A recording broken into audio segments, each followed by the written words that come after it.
What do you want? You want a snack? There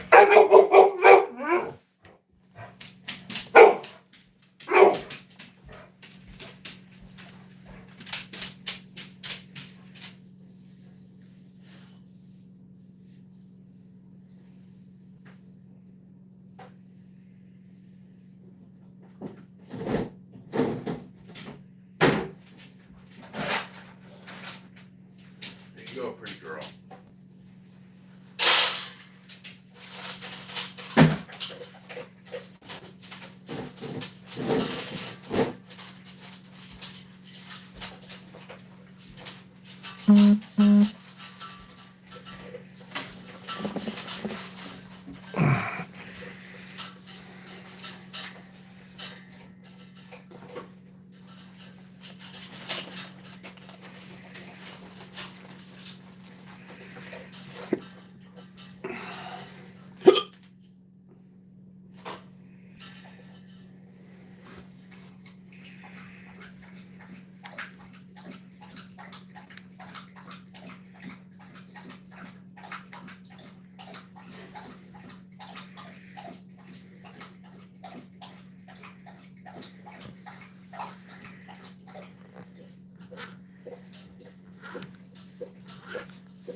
Well, hi.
Well, hey, dudette.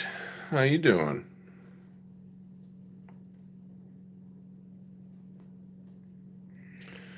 Rihanna was, I went live for just a few minutes earlier, and then I got a text from somebody that I had to, no, no, I don't have my drill in here and stuff. You know, I could go grab it or whatever, but I don't want to. So, but, uh, I was live for just, I don't know, maybe 10, 15 minutes earlier, maybe longer. I don't know. Maybe it's not important. A short period of time. But then I got a text from somebody, and I had to respond to that. Rihanna was in there, and she, before I got off, she had a customer come in and had to leave, and then she texted me and she was like, "What happened to you? I came back and you were gone." So I was I was just in all kinds of trouble. So, but I told her that I was going live right now. Don't worry. And so she'll probably hop back in here shortly. So you won't be the only chick, is what I'm saying. So what did you have for dinner? Was it something absolutely delicious and made of lettuce?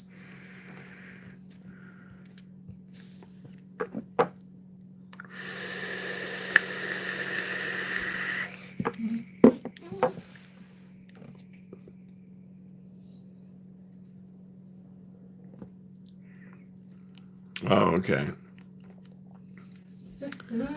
Okay, so you're not vegan. You're just a veggie.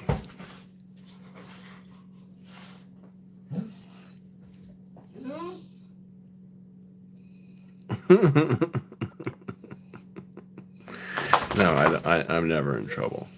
It's because I don't do stupid things. You know what I'm saying?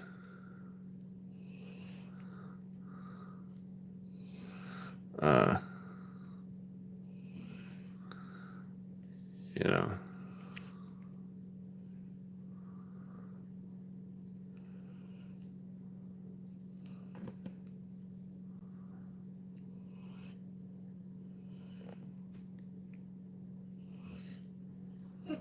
I used to. I used to do all the stupid stuff. Um, but yeah, there's no benefit. The whatever. Some people never learn. I guess if that's what you want to call it. Um, a few people come to mind. I'm sure Rihanna can think of a few people that I can think of that are still stuck in that world.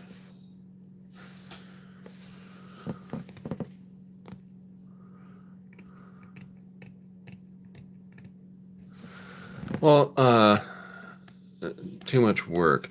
Not only that, yeah, veganism is just it's a weird religion, and that's exactly what it is. It's a religion. Now, good luck convincing them that it is, but it is.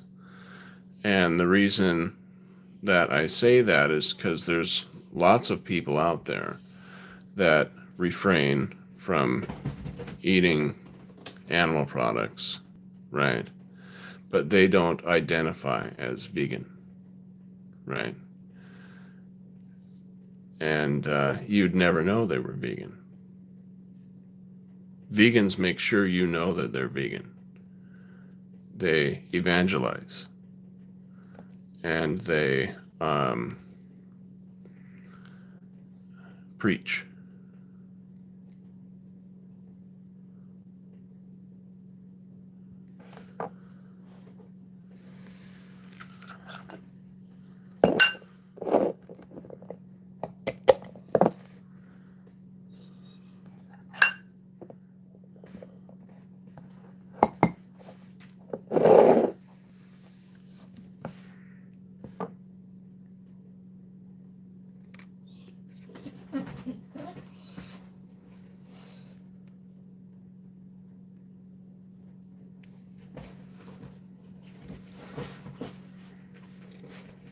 French toast.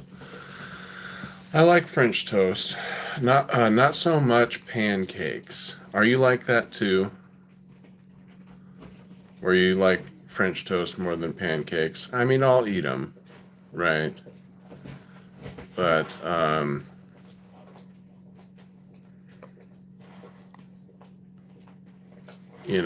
I'm not crazy about pancakes. Um, but I do like French toast.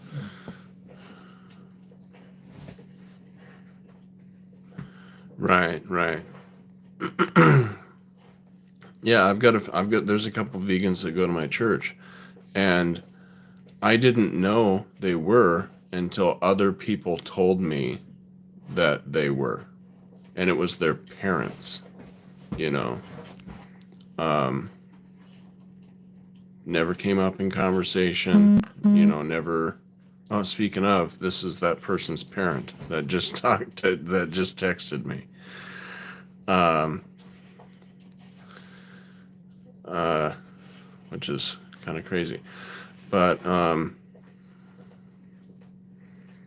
yeah, this person is like in their 30s or whatever, and yeah, she's never brought it up that she's vegan, you know.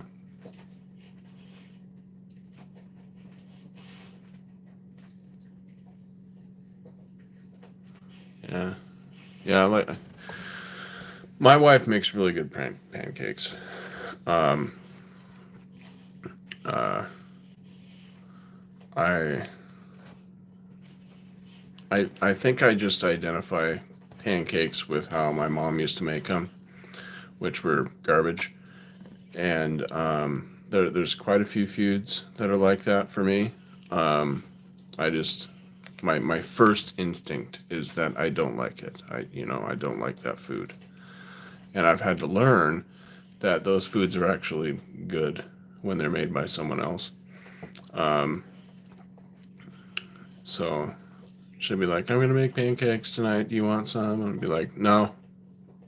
And then after she's made them, I'll take a bite or two, and I'm like, "Oh, these are good," But still, even my wife's good pancakes, I will choose French toast.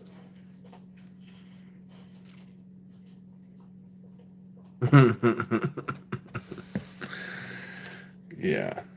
Uh, some foods, can be eaten after their prime, if you will. Uh, but some of them, for whatever reason, taste good only during a window, you know. And after that, it's like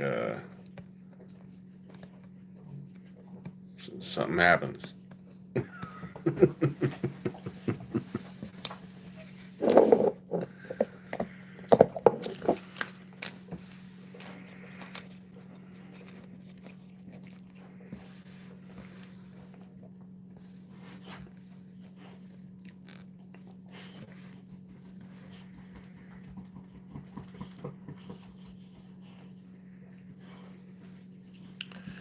Roxy is like going to town on her leg.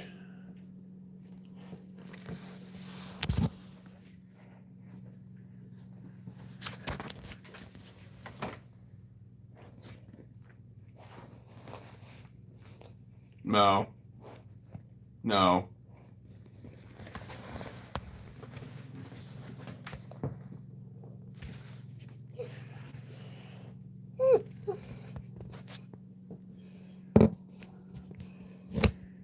No licking your butt on the furniture.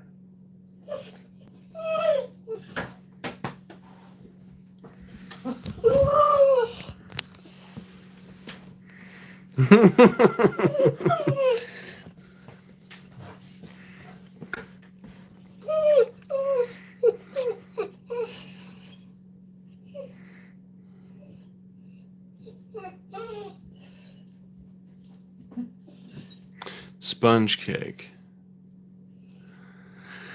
Well, she wasn't doing that when I first, uh, you know, tried to show you the dog. She was chewing on her damn leg, and then she decided she was gonna, you know, sneak in a tongueful, you know.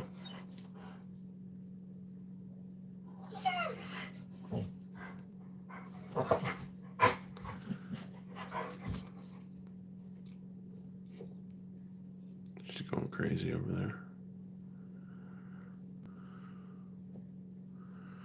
I'm surprised Croc hasn't shown up yet, man. That's kind of a trip.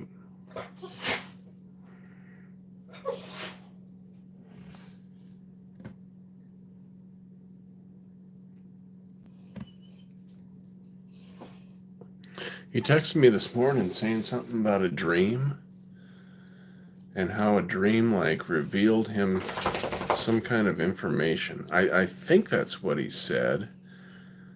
And I think he was, I have to check the message, but I think he said that it would like, it disturbed him or something like that. I don't remember, but I just told him to pray about it.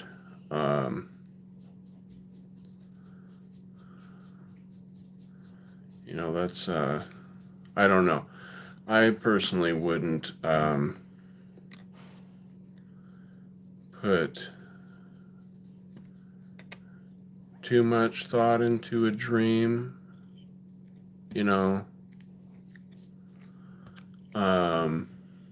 some people that are like, hey, what's up?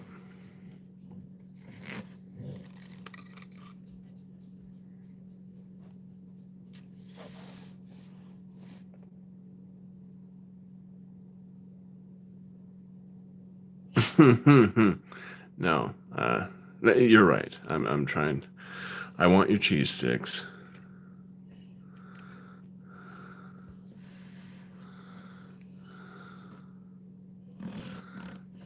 Braveheart. Is that what you call her?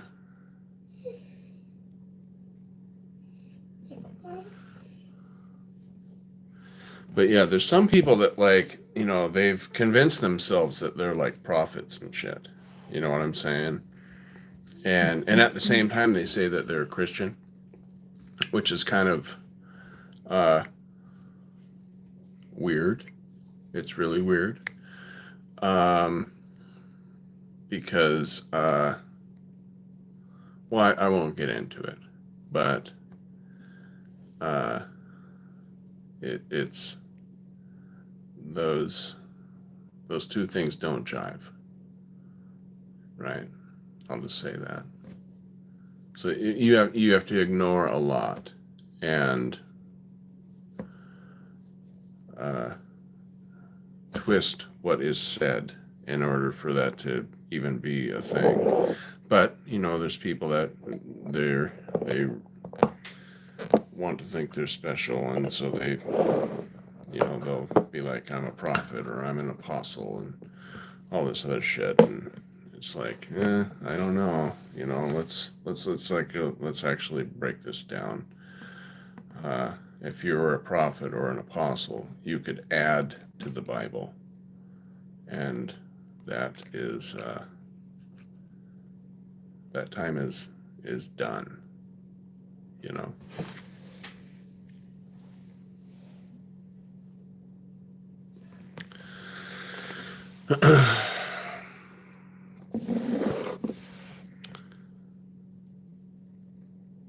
Cheese sticks. There's a couple different kinds. It's like, imagine like a stick of cheese, square, right? And it's breaded and then deep fried. And then you can like break them apart. They'll snap, right? But then like it's like gooey goodness on the inside, and it's a whole lot of bam. But jalapeno poppers is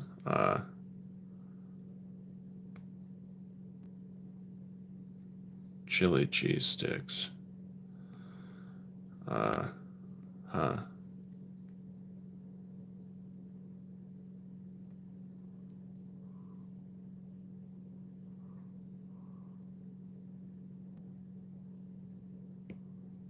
I've heard of like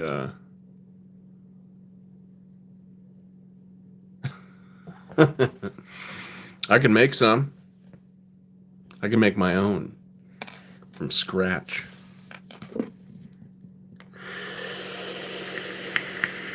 I could take peppers that I grew and stuff them with cheese and bread them and make a pan full of bam.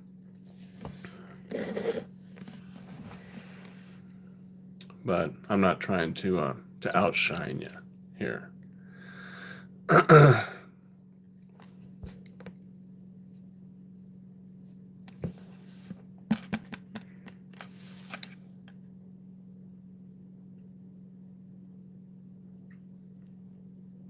I knew what you meant.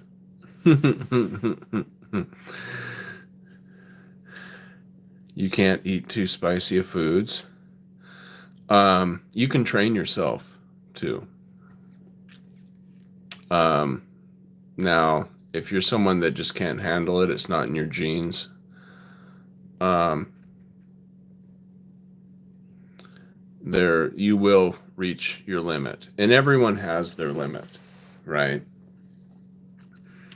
But you can, start at the weak stuff and basically find where you can't tolerate it anymore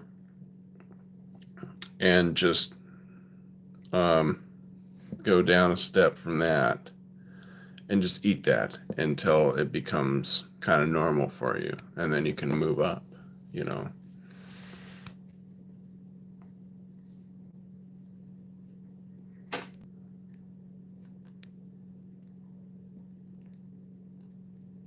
Yeah, Asians. Not all. There's some Asians that, spice, blows their head off. But there's some Asians that, because of the region, they have peppers that are just,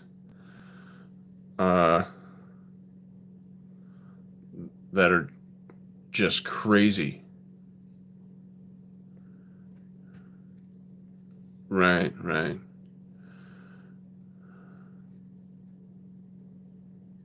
Cholula. I'll grab it.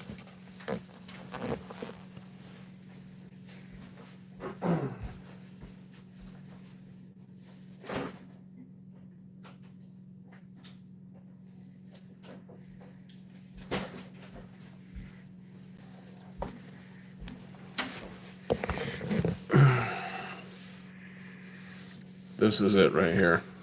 This is Cholula. It's a Mexican hot sauce. Imported from Mexico. Cholula hot sauce, the original. This stuff isn't that hot, to be honest with you. It's it's good stuff. It's really not hot. My wife, she can't handle spice at all. So the fact that she likes this should let you know that this stuff isn't hot at all. It's just not for me. Like, it's just not hot. Like, out of the hot sauces, this ranks 0 on heat. It's a 0. It's flavor. It tastes really good, but heat, it's.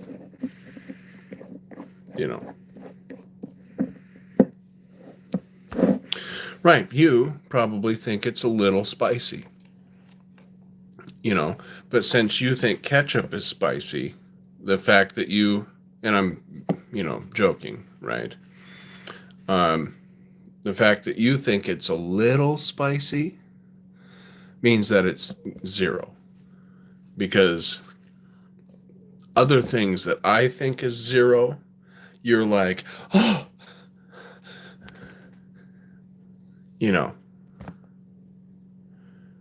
Rihanna can't handle spice. Like, at all. Like, when I was eating those habaneros,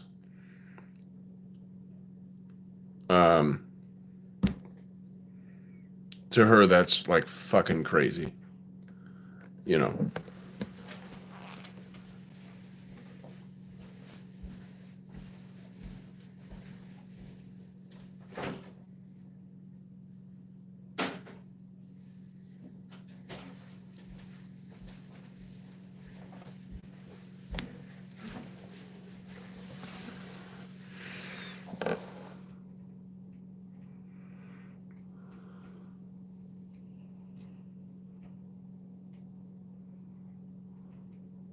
Oh, you put yourself in the hospital because of spice. Huh. Yeah, there's stuff out there. There's spices out there that'll make you hallucinate. You know, because your senses get so jumbled, you like hallucinate.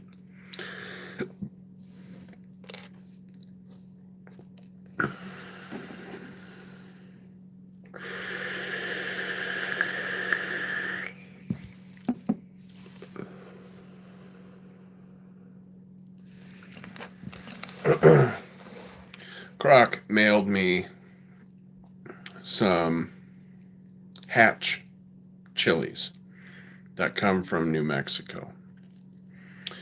They're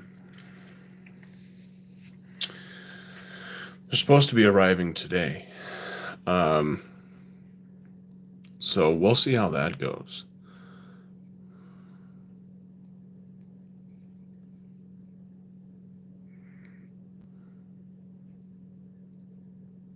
You can go blind even getting a stroke from hot food. Huh. You know, I could see that. Like, let's say you um uh have a prank put on you. You know what I'm saying? Like somebody knows you as somebody that's super, super sensitive to spice. And then they feed you something that's ridiculous. Like even they, as someone that eats spice, they're like, this is too much. Let's give it to Billy so we can watch him cry. You know? And it like overloads his system. And you know, like some messed up stuff can happen. But I'm sure that's extremely rare. But you know, and you know, who knows what age these people were? You know, like was there, you know, were they on the cusp of you know, some health stuff anyways, and you know, who knows.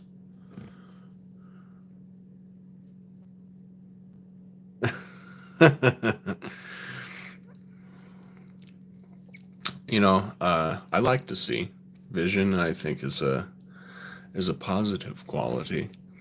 I don't like looking at everything that I'm seeing, but uh,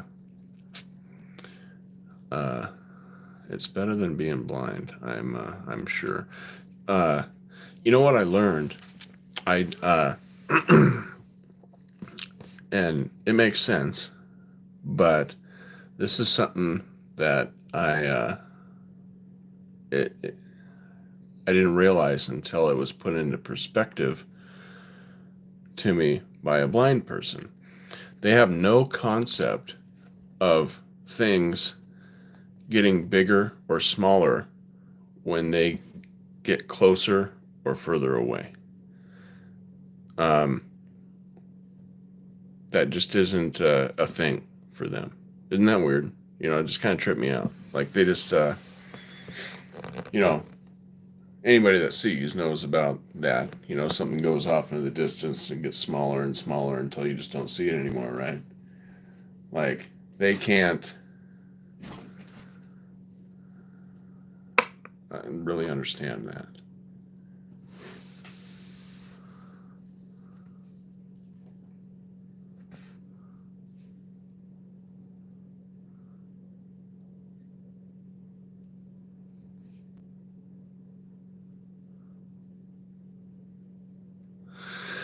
Yeah, I remember that. I forget the guy's name. Was it Andrew? Um, yeah, and who knows? Um, they show like the camera like being weird and um,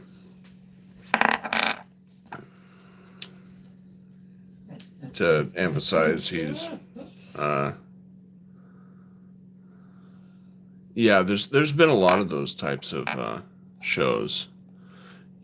Like there's this one that this guy that's on YouTube, and he travels like the world and eats like all kinds of like foods that people would think is gross, right? Like you would naturally be repulsed by these foods that the people in these places just eat because it's part of their culture, right? And he goes to this one place. Roxy wants out, I think. Come on, let's go. Out back. I'm just gonna let her out. And he so he'll like, go to the place where, they got like, pig heads, just sitting in the sun all day. There's flies on it and whatever, And that's really nothing compared to some of the shit that he shows. But I haven't watched, too much of this dude.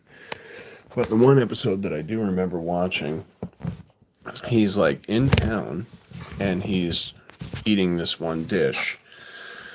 And he explains, to get the real one, you got to go into like the villages. And there's this one lady that's known for making the OG shit, right? And, we need to put our hummingbird feeders back out. We got hummingbirds showing up to where they were hanging, and they're just like, oh, there's nothing here. But, so he like goes into this village, and I don't remember the name of this food, but the food has maggots in it, right? And that is part of the deal. The maggots aren't in it because it's gone bad. The maggots aren't in it because it's rotten, right? Okay, get some sugar. And according to the lady, I mean, the maggots are there because it's beginning to ferment and all that stuff. So the outside world, they're like, it's rotten, right? But that's part of the process. But the lady says, no, you can tell that it's good because there's maggots in it. And she's like, when you go into the towns and they sell and they're trying to copy what I'm doing here, there's never maggots in it. And that's because the flies won't lay their babies in it because it's bad for them. It's not healthy. It's not good. It shouldn't be eaten. So to her and, all of her neighbors, the whole town, whatever, this village, the maggots are an indicator of quality. And it's like,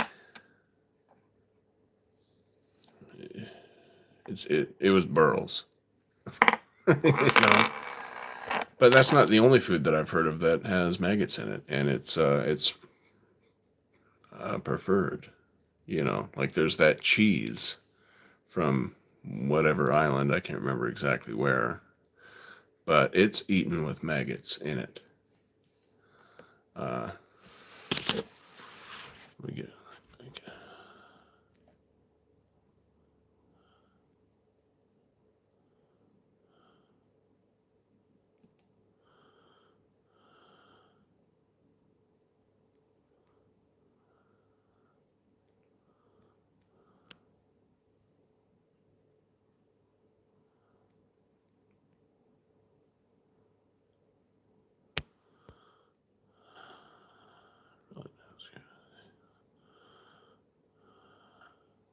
Goat's eyeballs. UK bearded guy done. Those challenges too, I think.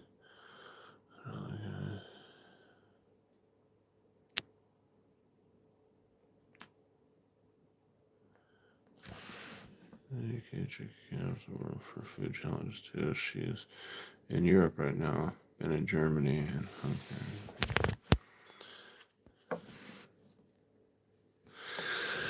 Yeah, stick to the non-maggot food. I love cheese a lot. And I'm willing to try the maggot cheese. I would do it.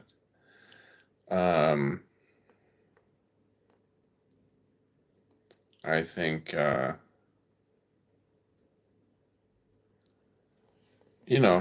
I'm not saying I'm going to make it part of my diet, right? It's illegal to buy anywhere, anyway.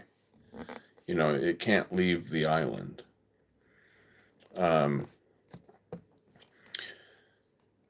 If you're going to eat it, you have to eat it there. So I don't know if I ever stumble upon some extra cash and feel like traveling to a place to eat cheese, I might check that place out. Try their cheese. I mean, I've ordered some pretty weird stuff, I guess. That's not exactly weird, to the people that eat it, but weird for me. Like I ordered a pizza one time with anchovies. Because I wanted to see what the big deal was. It's a thing that's been around since pizza. And I'm sure it's something that was birthed out of necessity. You know what I'm saying? If you think about where pizza originated and that particular region has just a bounty of anchovies. It makes sense that they would just put on the pizza what they've got an abundance of. But I did it.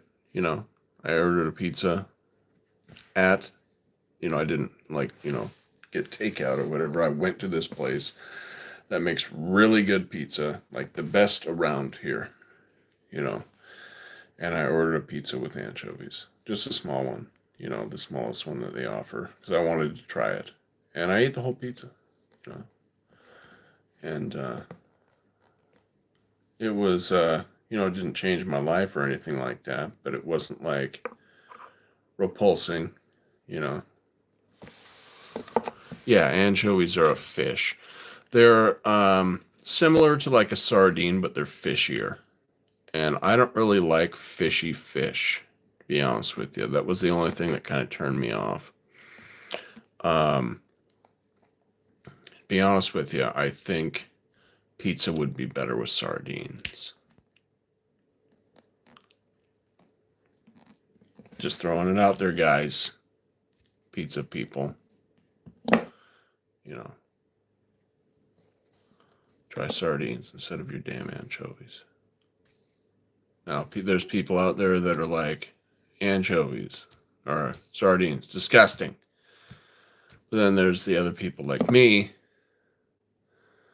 that love sardines. I love them. I think they're great. I eat them all the time.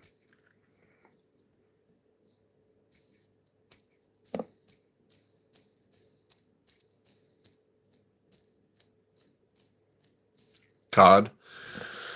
Yeah, cod is like, if you get it fresh and it's cooked fresh and all that, there's like zero fishiness to cod. Cod's a great fish, you know. Like that's like the traditional fish for like fish and chips.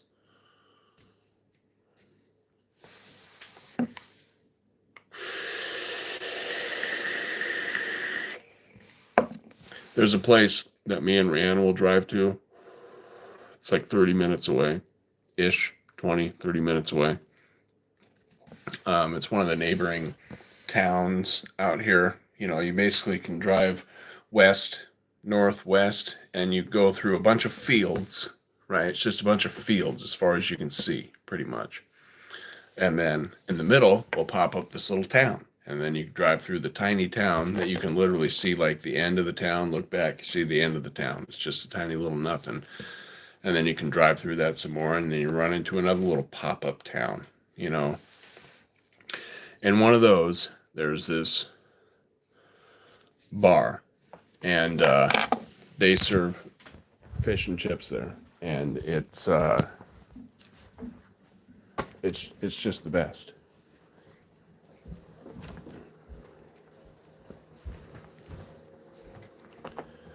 What's up, Swift?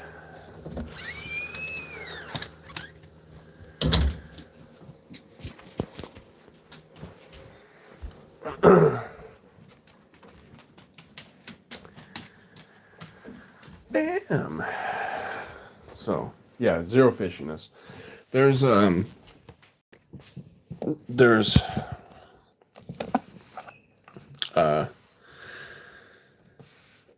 there's some fish out there that you can't get away from its fishiness.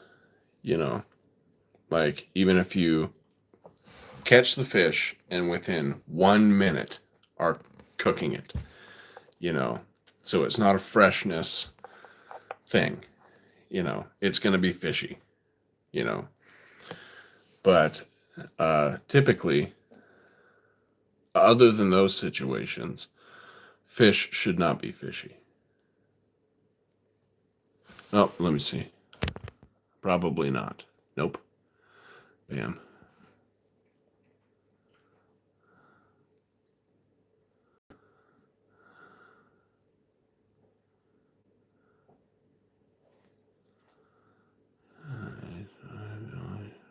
What did I miss?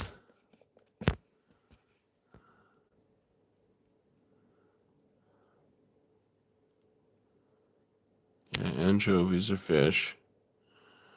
No, I answered that. For a second, I thought you were talking about sardines.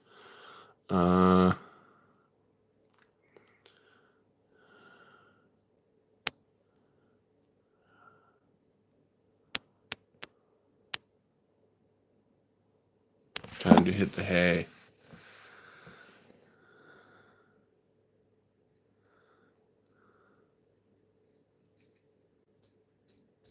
Right. Yeah, no, that's all right, Fries.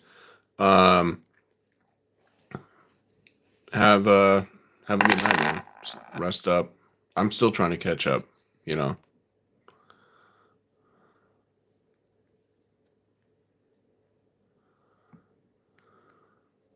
I figured since I've been home and got into my bed, I'd sleep a little bit better, but I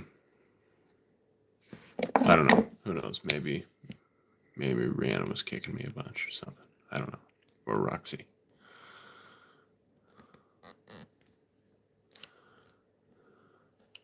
Sometimes Roxy gets indecisive.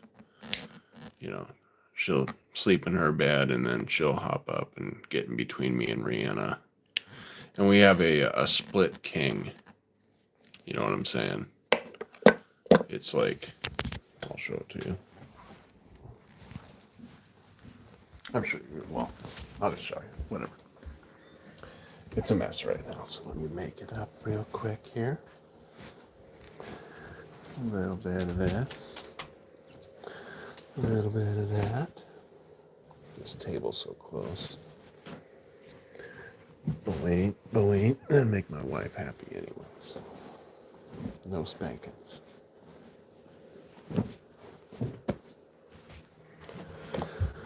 Come over to her side. Let me sit you down. Hey, get down. I'm making the bed. Come on.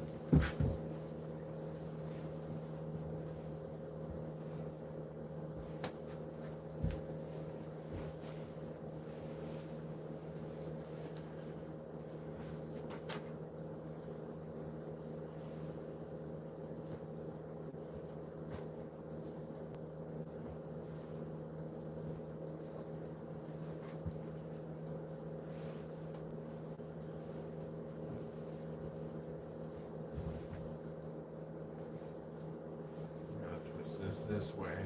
Get it all turned around, rock dog. Look at that. It's pretty special.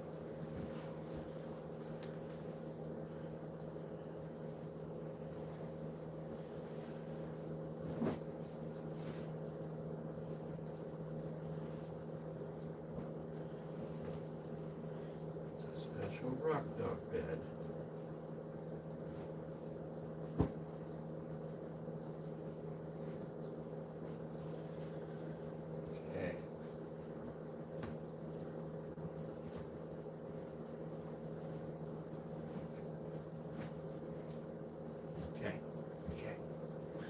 Okay.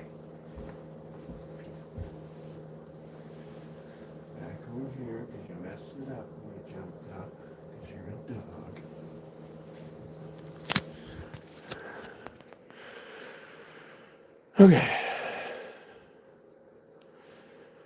Okay. Halibut. Okay, let's see what's going on here. All right. YouTube is stupid, yes. Fine. One of my coworkers brought halibut for lunch and it stinks like fish. Yeah, that sounds like it wasn't all eaten. It's probably leftovers. Halibut's a great fish. It's a flat fish. It starts like this, but like other fish, when they hit their puberty, they some of them kind of get like weird face things going on. This fish, its eyes move to the side of its head, and they begin to do like what a flounder does. It's like a massive, massive flounder. And it's a white fish. Its meat's white, like cod, but it's a firm meat. It's just like a big fucking muscle. Oh,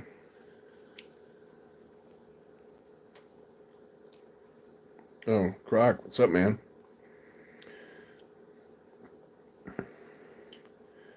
But yeah, so we have a split king.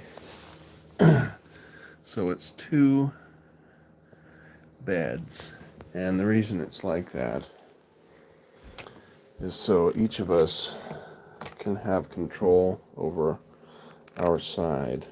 Like, let's see if I can get it to where you can see what's happening there. I'm freaking Roxy out.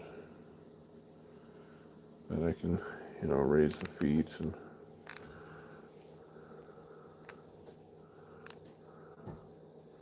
the head here. No, we ain't.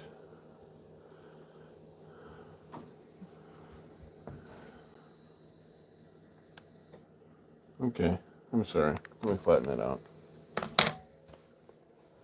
You gonna stay in here, Rock Dog?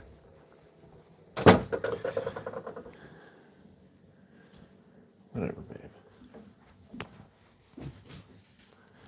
Yeah, she's worried that you guys are gonna see all the whips and chains that we have in there.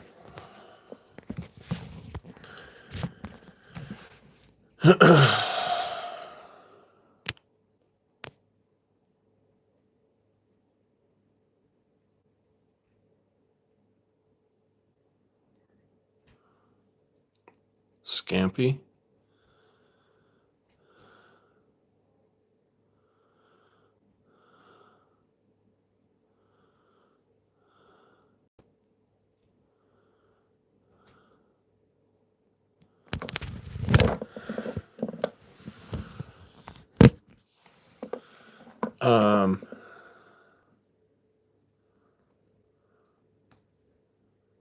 Is that like, I don't know, shrimp scampi or something, or what?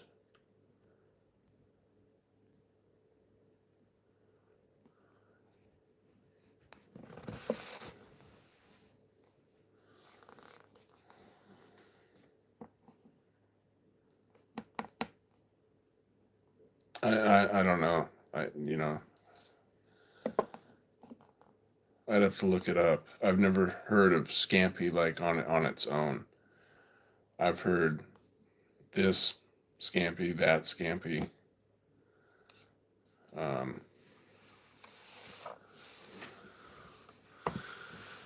But not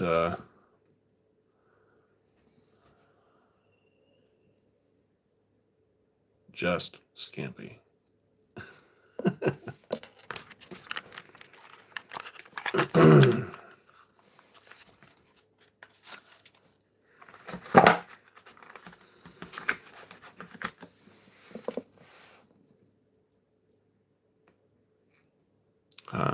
Well, that's what I'm wondering, because maybe, I thought when it was like shrimp scampi, I figured that was shrimp prepared in a certain way. I didn't know that it was shrimp and scampi.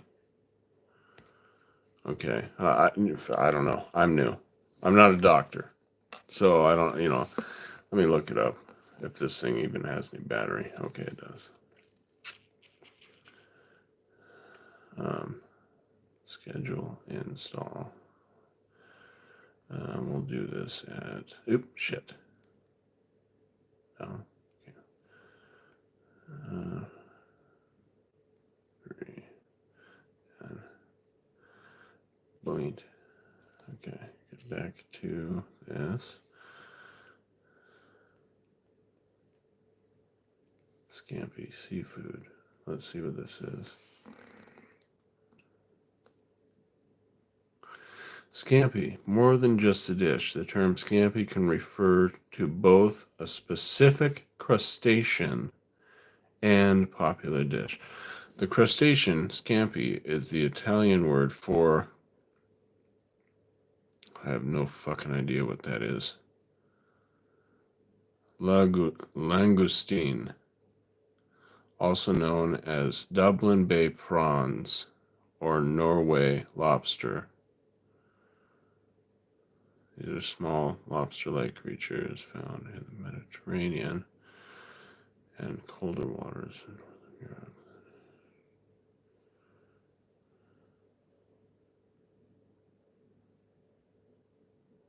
Okay, so shrimp scampi refers to a dish originally made with those shrimp from that area, but adapted to use shrimp due to their easier availability. It's my understanding that a lot of the fish, crustaceans, and all the stuff that we eat out of the Pacific, salmon, halibut, cod, crab, whatever, all of it, things out of the Pacific, all that stuff, the same stuff out of the Atlantic tastes like shit. Like, there's people that'll like go to the East Coast and they'll be like, is this Atlantic salmon? Is this Atlantic crab? And they'll be like, oh yeah. And they'll be like, no. It tastes like shit over here. Like, they just won't eat it. I don't know what the difference is, but I've heard that from many people. I feel blessed, living here right next to the Pacific, and we just have an overabundance of Pacific type seafood, you know. Um, so it doesn't surprise me that um, those whatever you're talking about stink and taste like shit and whatever. Uh,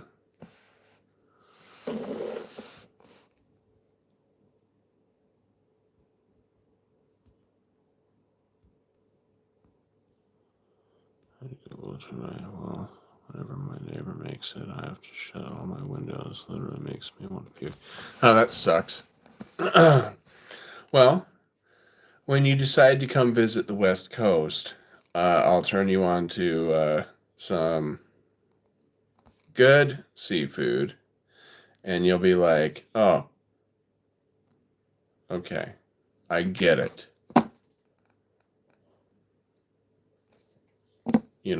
It's not all garbage.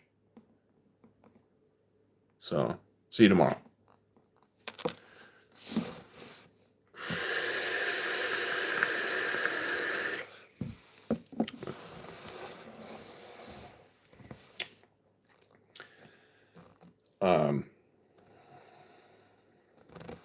But believe me, I totally understand having food anxieties and that stuff. Like I've mentioned, I grew up with a mom that couldn't cook, and I was absolutely convinced that I hated so many foods, and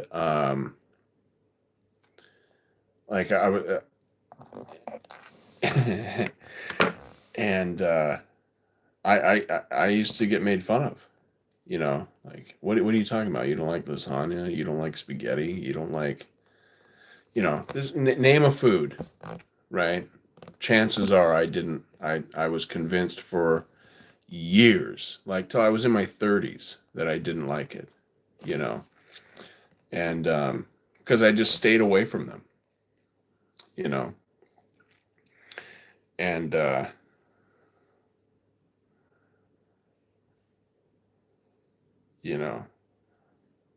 so I understand, just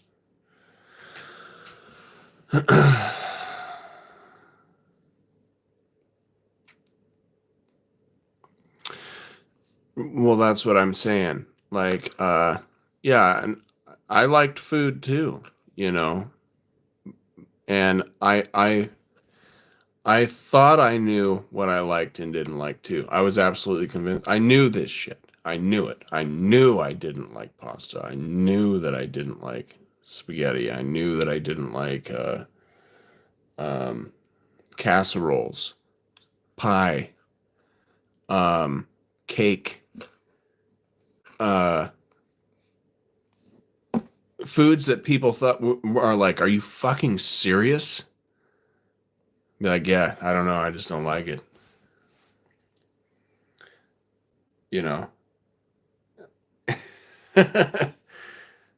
And until, anyways, I don't remember if I've told you all of this stuff yet. You know what I'm saying? I just don't want to be repeating myself. But how I came to discover that I actually love all of these foods. But yeah, you can be absolutely convinced.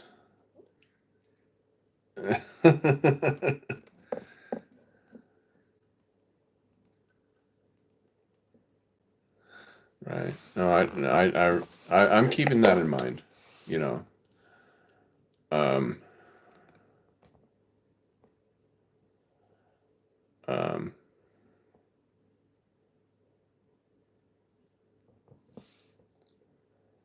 Um. I. I love meat. Meat is good, It's so very good. Um, Me and Rihanna are pretty much on a carnivore diet right now, for the most part. Um, a lot of eggs and meat, and like she made these one tacos one night, um, that was like in accordance with her diet, and the tortillas were made out of chicken and eggs.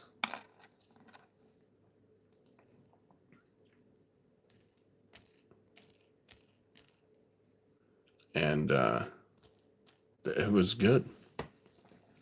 Um, Surprisingly, sometimes she learns about some sort of thing and tries it, and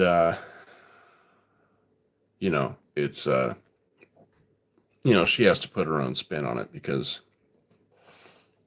without that, it probably wouldn't be. You'd have to ask her. Yeah, the tortilla itself was made of chicken and eggs. I don't know.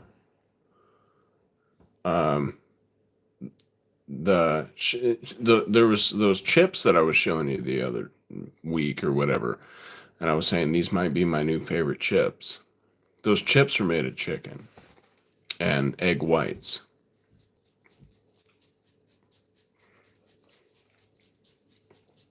Those chips were really good. I want to get some more of those, actually. I've looked for them and I can't find them, so I was probably looking for them where they weren't sold. But yeah, when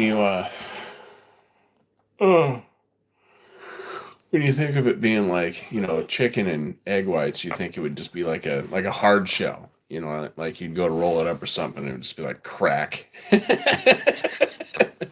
But yeah, I mean, they were like tortillas,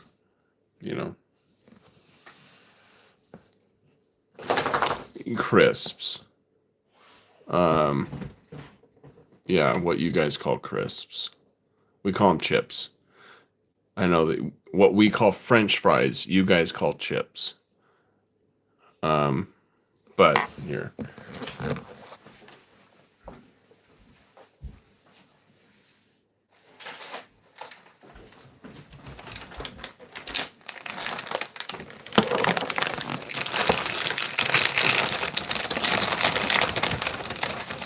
Like, this is a chip to us.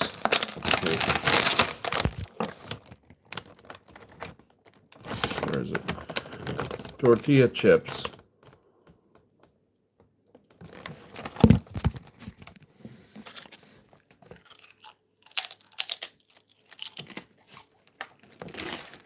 You dropped it.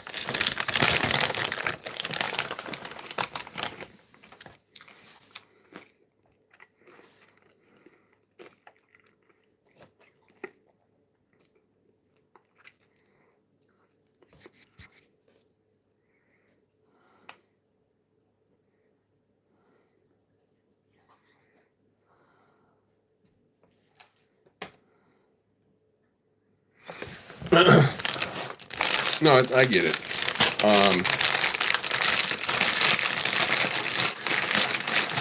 Luckily, it's not actually, it's not an issue,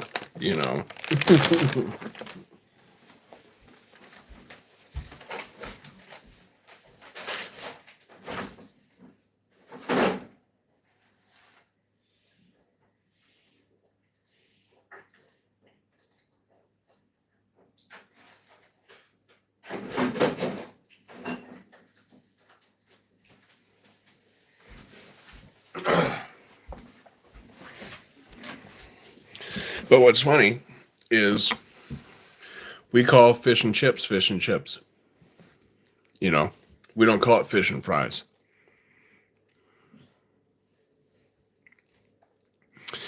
some people take issue. Yeah, we don't worry about those guys. You know, somebody's gonna like actually get upset. Yeah. Yeah, we don't worry about those people.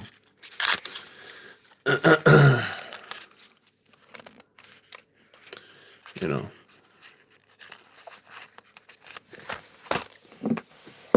I mean, come on. Come on, dude. Hop off the bus.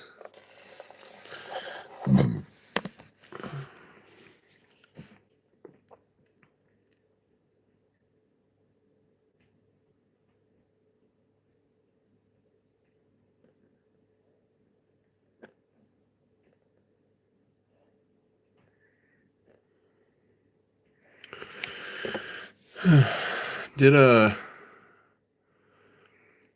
Croc just like sit high and then split, huh? Hey Rhea, hey V2, hi Adam. And then he took off. I don't know, maybe I didn't say hi fast enough, maybe y'all didn't say hi.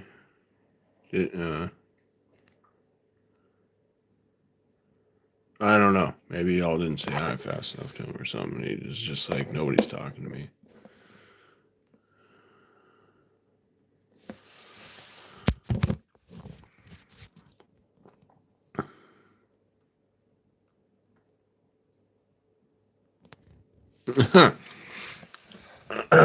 Yeah, I think everyone likes you, Viola. You know, I think you just need to realize that they're just like, oh, the fastest way to get into this girl's pants is to call her a bitch and stupid. I think it'll work.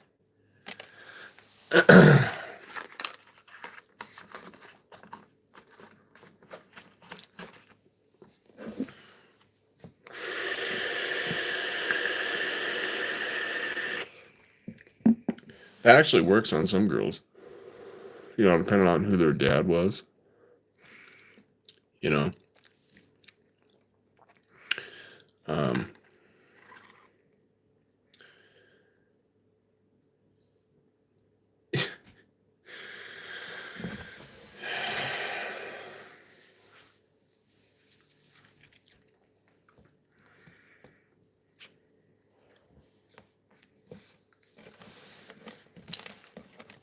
you know, I've had some chicks get kind of weird on me, you know, because they were being stupid or whatever. And like I remember one time I went over to this girl's house. She needed some help with something. She don't live over there anymore. I think she was moving out, doing something. She was one of my friends. And she had a couple chicks that were hanging out, sitting in lawn chairs in her yard. And one of them was obviously a tweaker, right? And the other one was just kind of sitting like quietly in the chair. But the one girl was just talking, you know, like they do. And somehow meth got brought up. I can't remember who brought it up or whatever. And the one girl, you know, you could tell she got all kind of self-conscious, I guess you could call it. She was like, oh, I don't do that stuff, hey, blah, blah, blah. And I just said something like,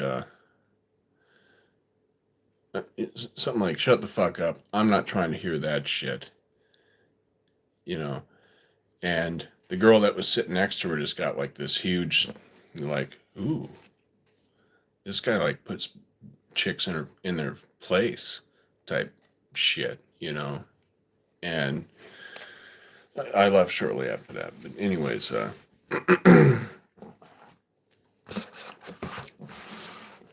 I wasn't even talking to that girl, but I basically just was trying to tell her, you know, like, don't fucking lie to me. You know, I can look at you and tell you do these drugs. You know, I'm not stupid.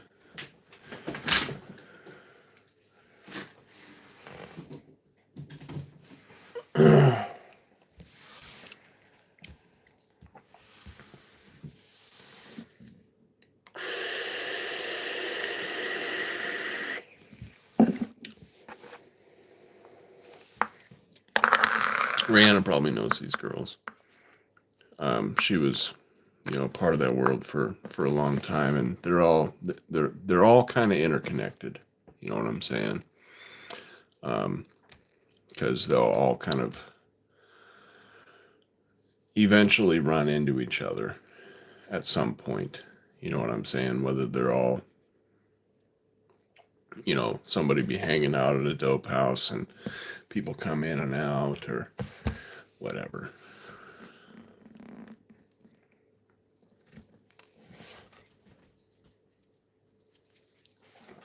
Yeah, this was over at Bedard's house. Um, her mom had died or something, and um, I might have been over there to help Jake with something. I don't remember. Okay. But yeah. Anyway.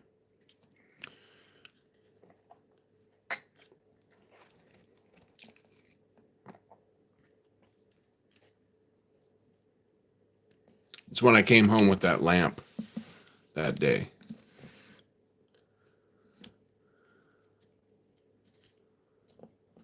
Which she still needs to come and pick up. I told her I'd fix it. Fix it? And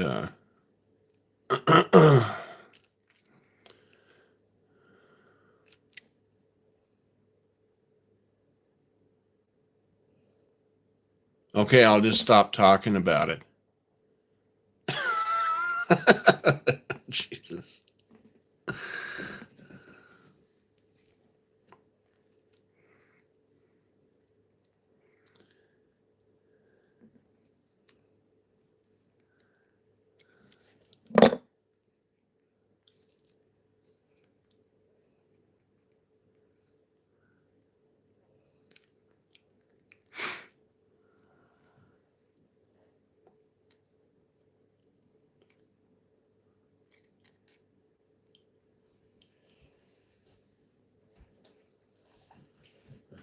So how's work going, babe? Wonderfully.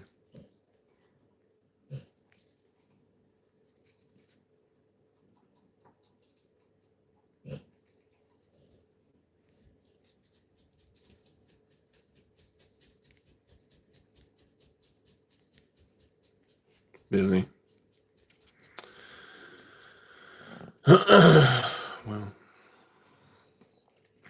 that'll make the day go by quicker.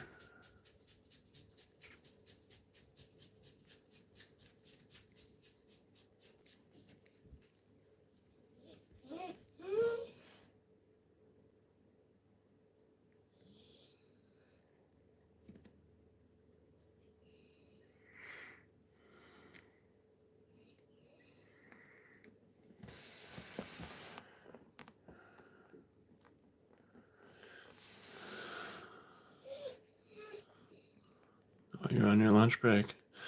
Well, thanks for spending it with us, babe. I wonder if Viola's kid got his tattoo yet. I know that was a plan. I don't remember when that was going to happen. I don't know if it was going to happen later that day or, um, set a date for in the future or what.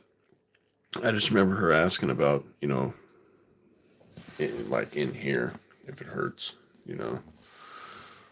Um,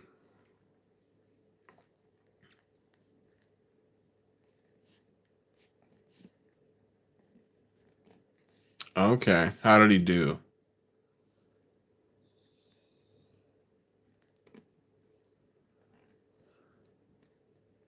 And did they get into that area? Or what? Did they start at the wrist and move up to wherever or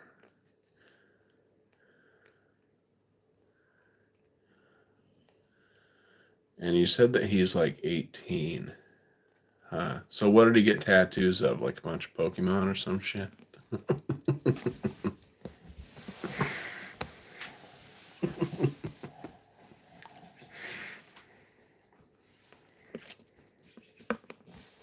SpongeBob.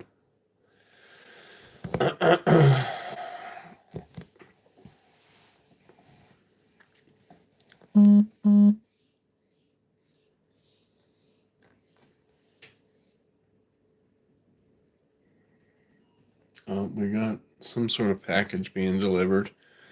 I wonder if this is the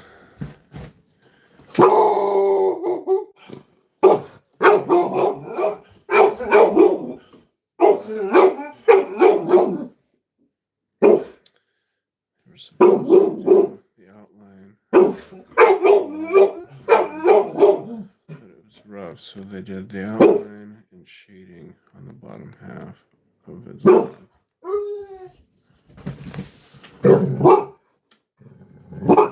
Rough, but it was rough. No, it's a budget. I'll show you when she's like gonna start driving. So it's budget. I don't know. I've never seen budget before. It's not Amazon. So I will so. And what do you mean by rough? Like it was a rough time? So far he has a snake and cherry blossoms, so he's going Asian. I'll show you what he has going for Discord. Okay.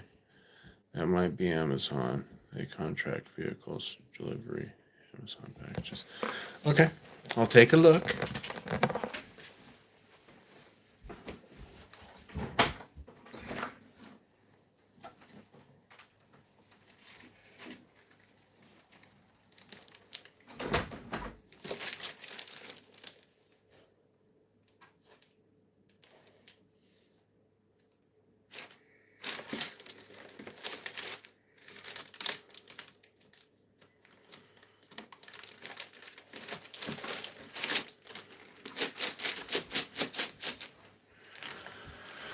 There's two things.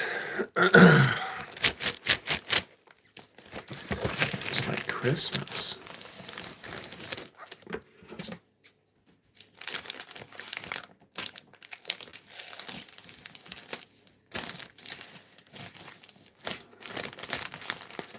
Sharp scissors, you gotta love them.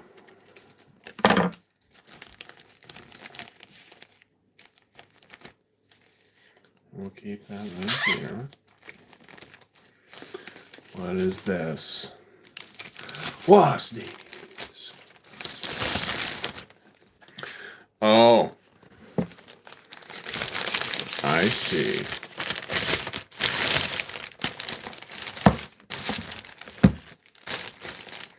Some of Rihanna's teeny tinies. They are this.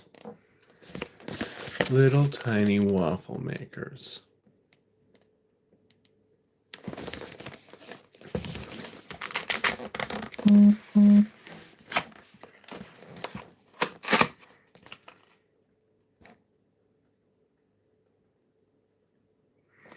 Slim guy that would eat like a monster.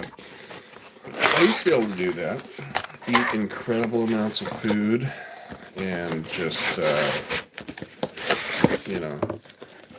maintain my swimmer's physique. And it's true, I was a swimmer.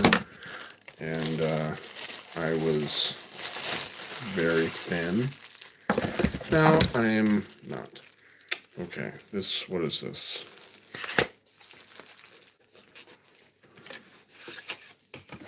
Recipes inside. Neato. Okay, well, we'll put this over here and get rid of this because it's a bunch of garbage. Hello, foodie. This is for you. We'll put that right there. God, this is tiny.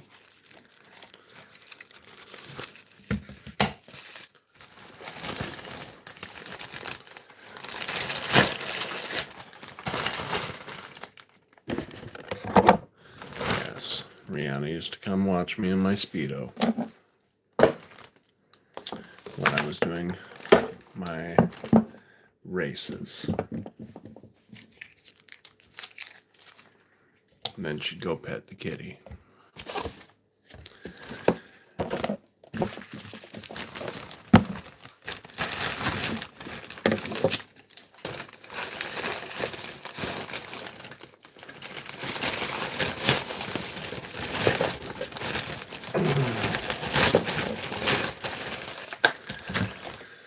Pet the kitty and play with the little man in the boat.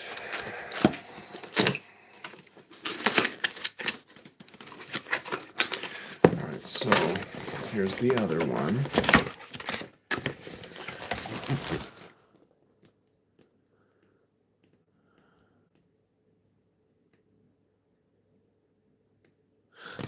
I can look at it in a second. I'm not being gross.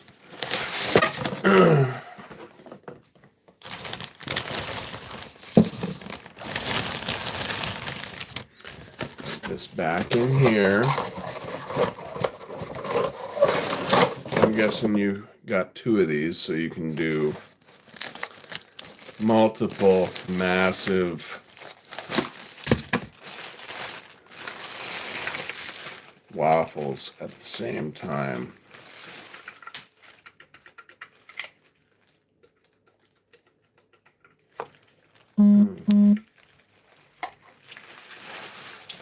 Yes.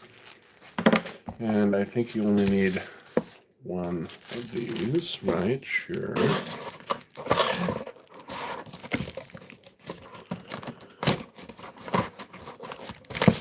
Okay. Can get folded and go back in here. No. Me too. But I'll show you what these things look like. They're cute.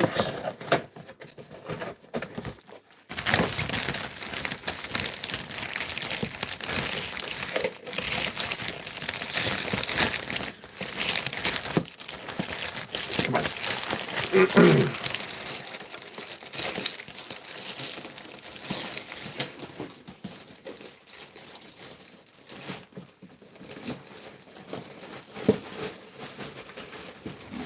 Okay. Well, you know, in due time, I'll get to see the snake.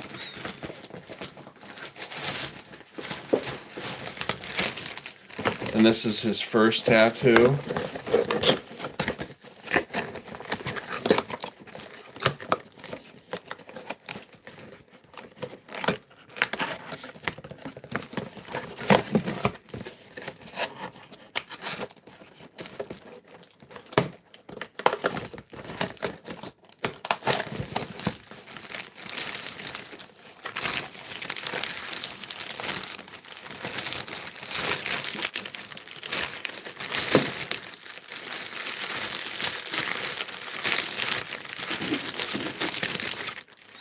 And we'll just do that, and then we can do this, fold it over, and be like, bam, look at that, it's sealed.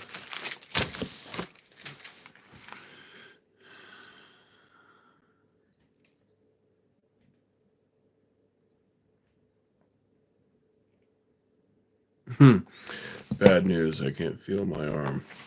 You're like, no, it's good news. It means it's working. Oh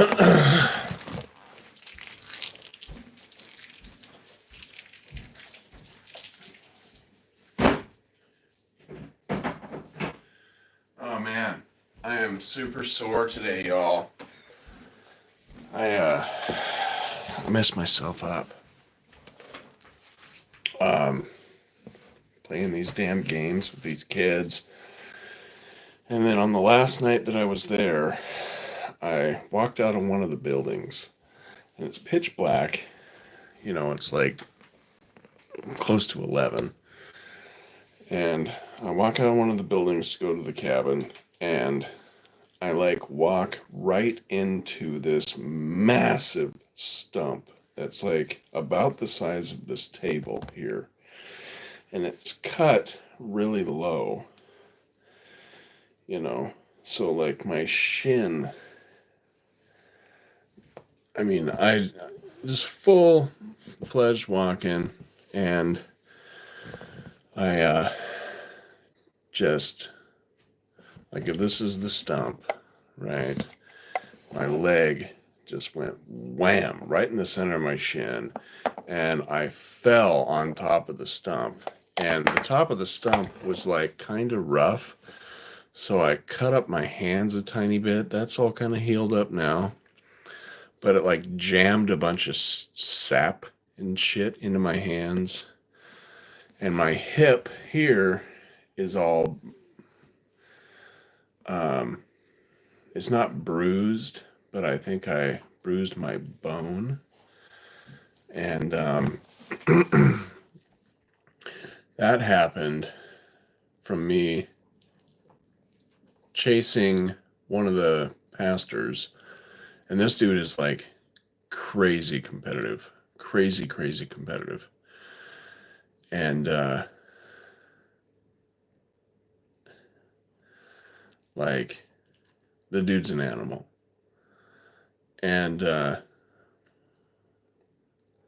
chasing after him, and the ground is like bumpy and humpy and whatever, and I kicked something, right? And I just went head over heels and fell on in something on the ground, and I got covered in sap, and my glasses flew off, and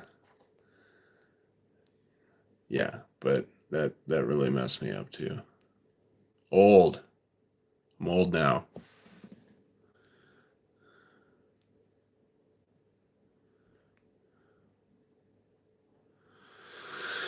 I've had that happen too.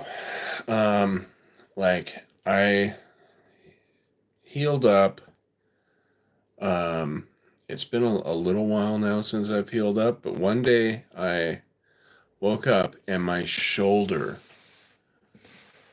felt oddly quiet, like in the chat or in the house. It's quiet in the house because Roxy's not crying or doing anything stupid. But I slept weird on my shoulder, and for maybe 6 months, my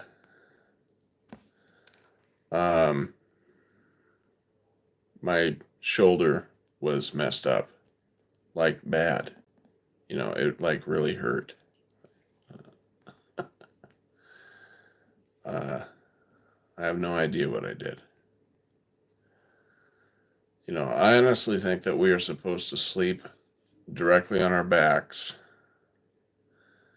You know, uh, that's what I think. But I don't know. But I seem to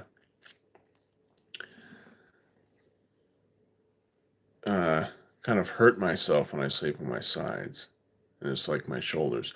Have you seen that tribe from Africa who have to sleep like this? Like, they're on their side on the ground, and they have to prop their head up and take some sort of cloth or blanket or whatever, and they hold it against their head like this, right? And they have to wrap it around their head and hold it again, right? Closing their ears, right? And it's because of the types of bugs that live there will go inside their fucking head and like um eat stuff.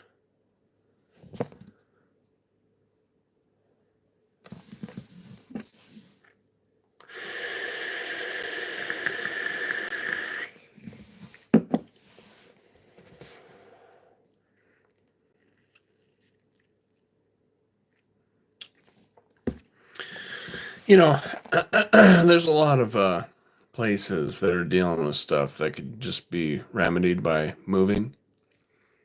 You know, it's like, I think it was Sam Kinison, an old um, comic, you know, and he's like, talking about, every time you see one of these infomercials and they're talking about, send these people money so we can buy them food, and we'll give them food and we'll help them, they're hungry and blah blah blah. And he's like, fuck that. Get them out of the desert. Nothing grows there. They're living in a desert. That's why they're starving. Get them out of the desert. But I get it, So there's some situations where, you've got people that are more powerful that are keeping them in those areas. But that's not all, It's not always like that,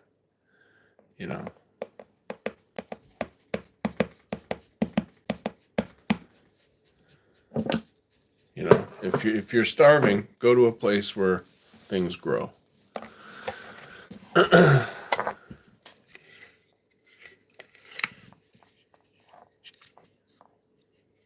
yeah, this is it.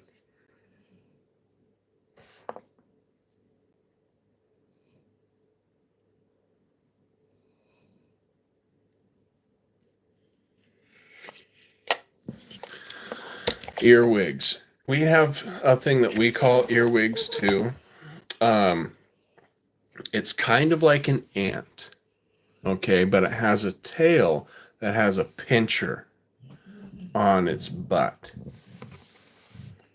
Is that what you're describing? We call them earwigs too. Like, here, let me just look it up. I think that's what it's actually called. Let me look it up. Earwig. Okay.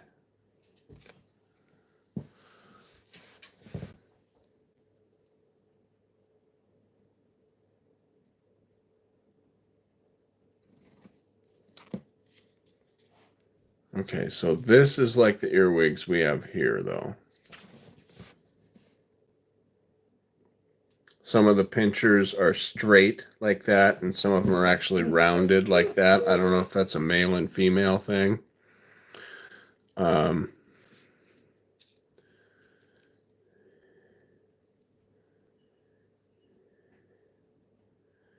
they can even do this scorpion shit. Like, I've seen them do that, where they actually curl forward and grab stuff with it.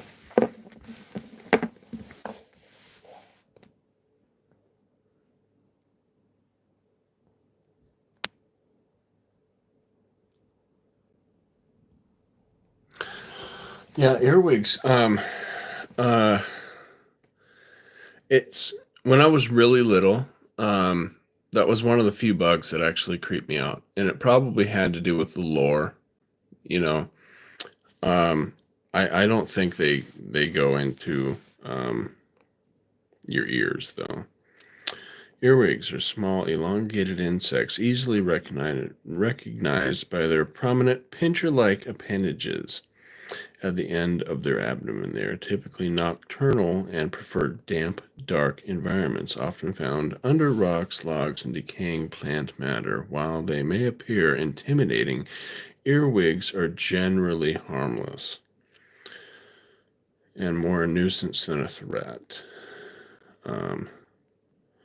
Earwigs do not bite, sting, or known to transmit diseases.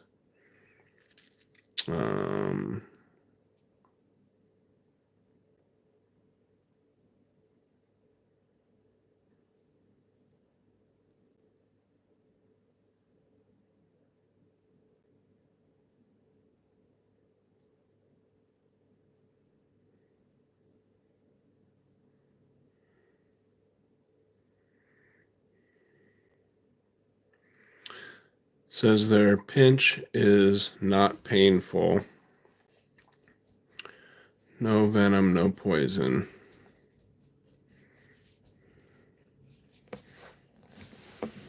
Do earwigs go in your ear? Let's see. No. Earwigs do not typically go into humans' ears. The common belief that earwigs crawl into ears is a myth. Okay, yeah. Let me see. They're not that scary. Yeah, no, I'm not scared of them now. I'm talking about when I was like, 6.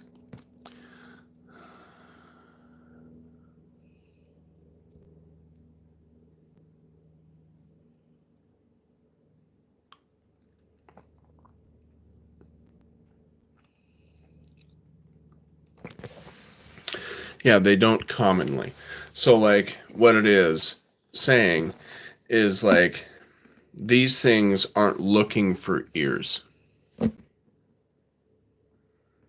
right? But it's probably happened, right?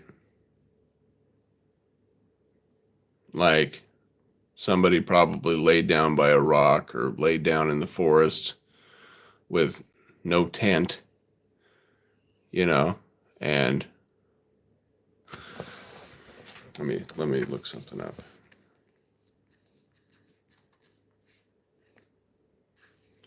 Has an earwig ever been removed from a human's ear before?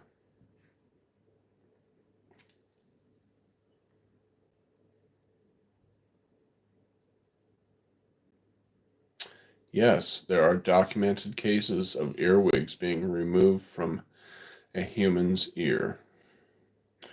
While the name earwig stems from an ancient myth that these insects burrow into people's ears and brains, this is largely untrue. Earwigs, like other small insects, may accidentally crawl into the ear canal, especially if someone's sleeping outdoors.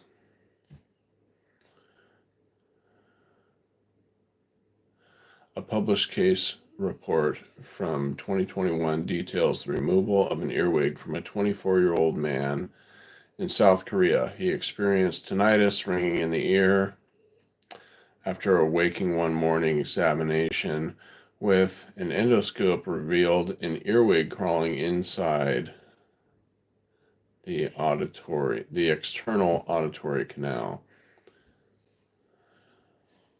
The earwig was carefully removed using forceps, and the patient recovered without any lasting damage. Okay.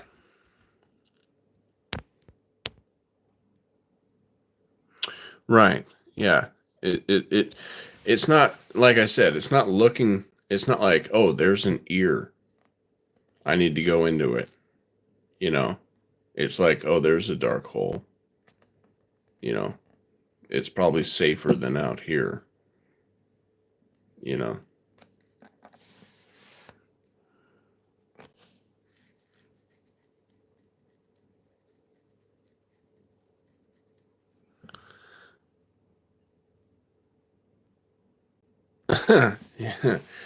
Well, I'm glad I can provide some sort of something.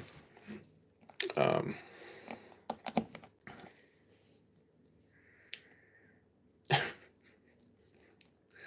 Positive or negative.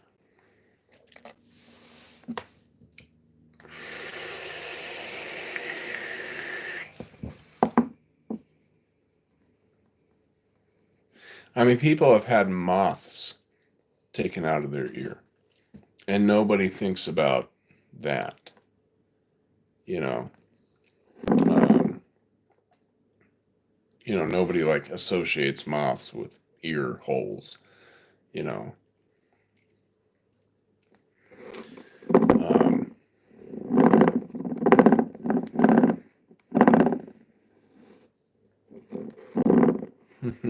Rihanna's terrified of moths. I don't know why. Moths don't bother me at all. There's a couple different kinds of moths that have freaked me out. They're normally like weird, the larger, weirder ones that actually look like they can bite you. Even though they can't, they don't really have like the mouth parts for it. Um, well, let me look that up. Might be speaking too soon. But I know there's no butterfly that can. but moths eat like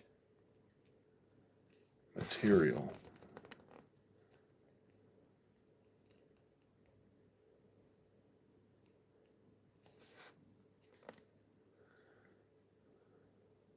Yeah, okay. It says they lack the necessary mouth parts to pierce human skin. However, some moth caterpillars, particularly those with spiny hairs, can cause skin irritation, allergic reactions if they come in contact with your skin. Additionally, a few species of moths known as vampire moths have a specialized proboscis that can penetrate skin, but they are primarily found in certain regions of Asia, Africa, and Europe, and primarily feed on fruit juices and not blood.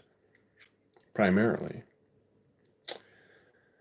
Um, hmm.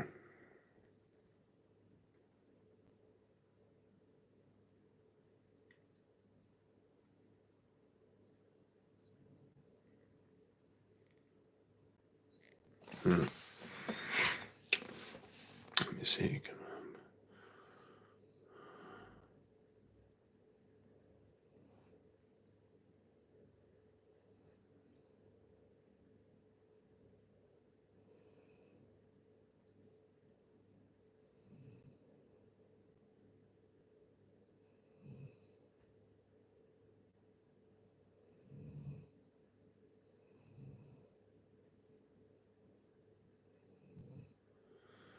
Huh. Okay.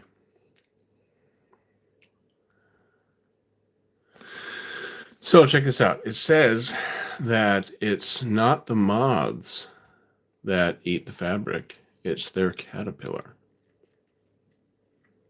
which makes sense to me because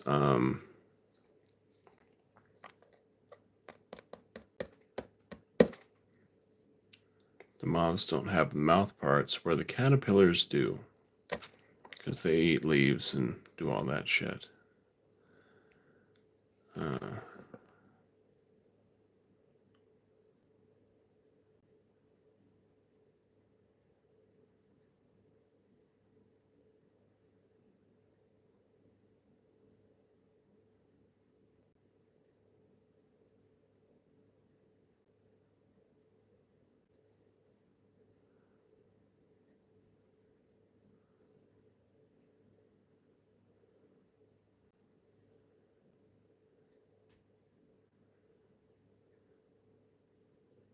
hmm.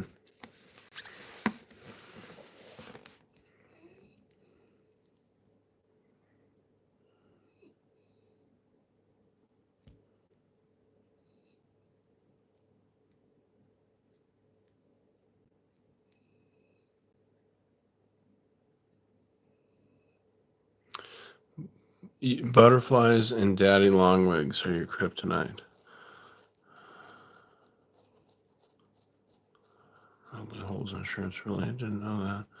Don't catfish eat human corpses? Catfish eat anything, man, pretty much. Um, they probably can't eat the bones and all that stuff, but um, yeah, I'm sure, you know, it's more common for people to use like wild pigs to do their cleanup that are like 55 gallon barrels of like I forget what the acid is called. You can make this acid. It's pretty easy to make, but you make this acid and everything will go away. Um, but no, um, it's not. It might have hydrochloric acid in it, but it's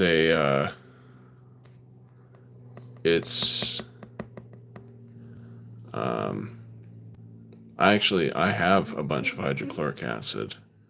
I have a bunch of it. Um, oh, this stuff is like dangerous, super dangerous. Like if you put your finger into it, it would just go away, like almost instantly.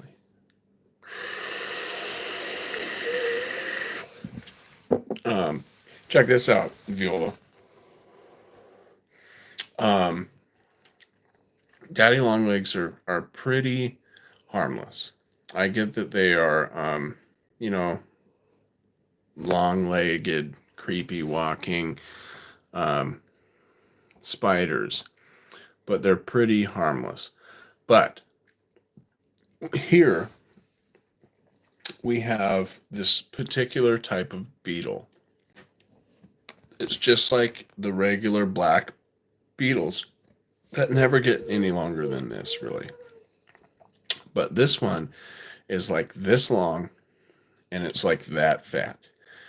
It's a big, big beetle, right? Compared to the other beetles. You know, it's not like something you'd see and run. You know what I'm saying? Like, oh my God, you know, Godzilla or whatever. But one day I was in the garage and this was years ago, years and years ago. But I was in there and I'm guessing I was just in there smoking a bowl or something because I was just sitting in a chair. And along came this daddy long leg, and in its mouth, um, it was carrying one of those beetles. I couldn't believe it was strong enough to carry it because they're dainty ass little legs, right? Because it's like, here's the daddy long leg body, right? Here it is. And I think that daddy long leg technically isn't a spider because it only has one body part. You know how an insect has, like, you know, the head, the thoraxis, and the thorax, right? Or the thorax and the abdomen. I'm sorry. And a spider has a head and an abdomen. It's all in one. You know.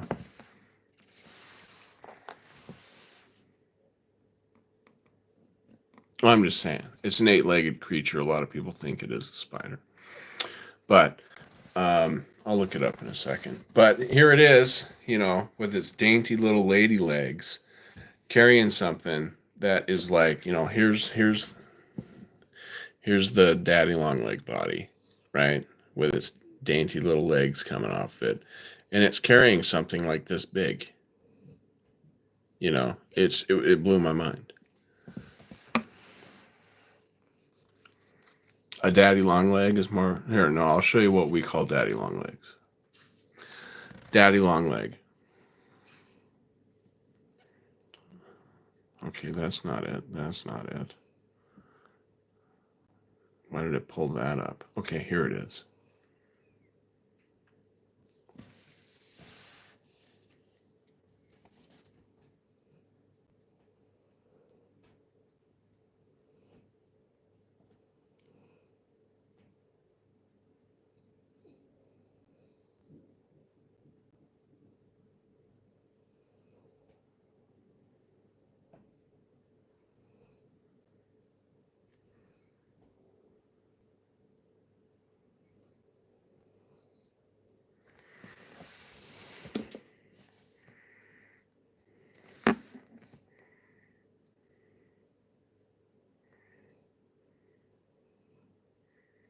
How much would someone have to pay for me to take a shot of hydrochloric acid?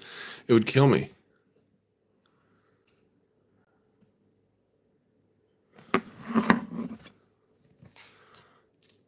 You know, unless it was like extremely diluted. Let me see.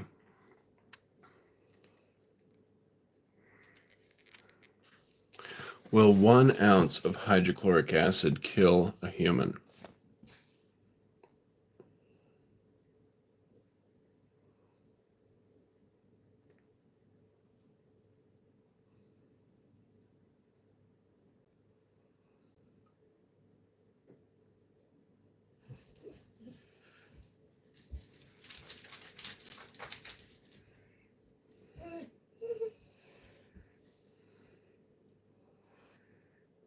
Okay.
I didn't get an answer uh, directly, but it's basically describing like what would happen to you.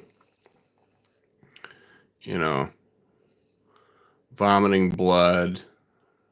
Um,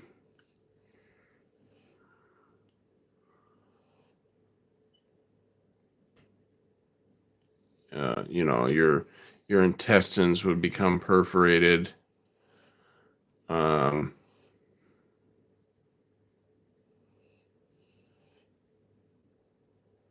your esophagus would become perforated. Your stomach would. Internal bleeding, shock, uh, difficulty breathing. Um,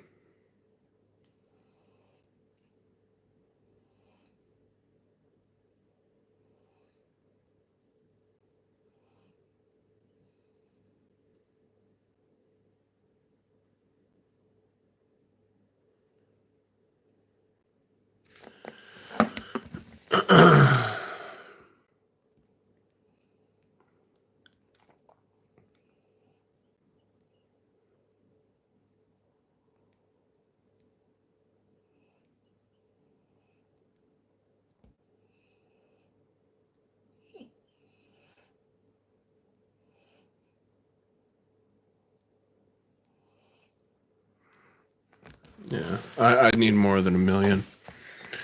You can't even survive the rest of your life um, off 1 million.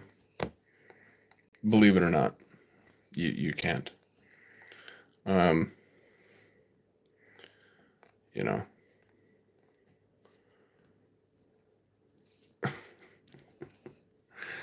I don't know if you know that.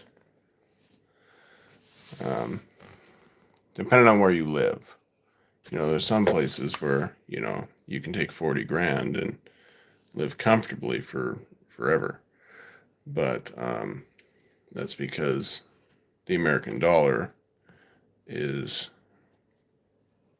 the exchange rate is ridiculous, you know. But here, you know, yeah, I'd be asking a couple billion, you know, like do something that could possibly kill you, and maybe not, but leave you with permanent damage that you're going to live with for the rest of your life. Yeah, I'd want probably 5 billion. You know, nothing crazy.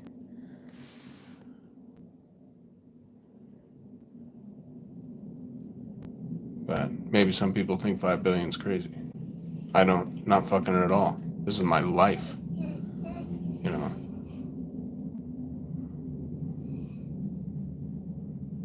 Put those legs on a dragonfly and you got what I'm talking about. Crane fly is what the real name is. Oh, a crane fly.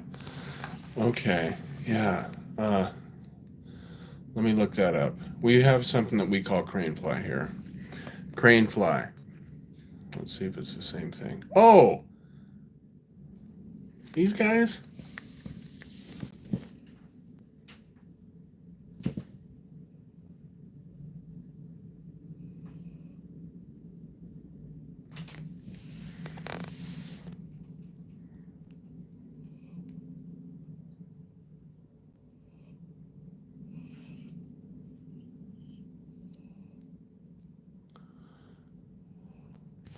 Yeah, I fed her lunch. And I fed her 2 times after that. Little snacks. In Serbia, I could live for the rest of my life as a rich guy, as well as another 2 generations for 1 billion.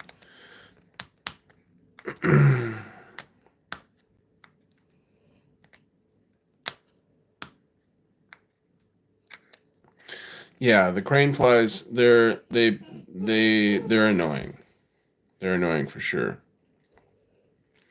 But they are totally and completely harmless. Completely harmless. We get a lot of them here. Like, we get a lot of them here. Like the Pacific Northwest, especially up in this part, you know, like, sure, Seattle's part of the Pacific Northwest, but that's like a city and shit. You get up here where there's like woods and fields and, you know, lakes and rivers and stuff. Yeah, there's lots of bugs. You know what I'm saying? But none of the bugs here can really hurt you. You know, except for like a bee. You know,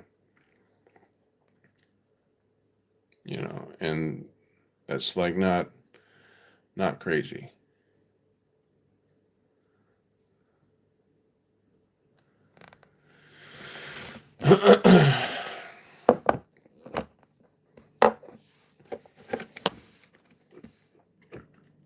Like I was watching this one video, and this guy was from Florida, and he was saying, you know, a lot of people they warn you about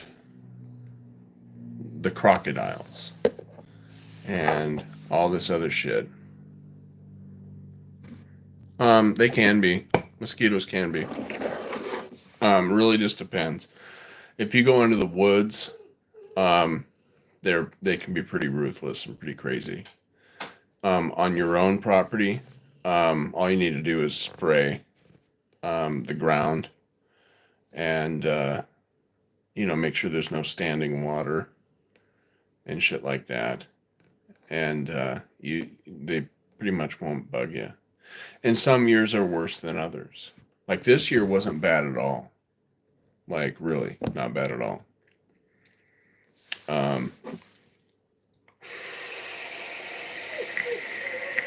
Like I haven't been bit once this year.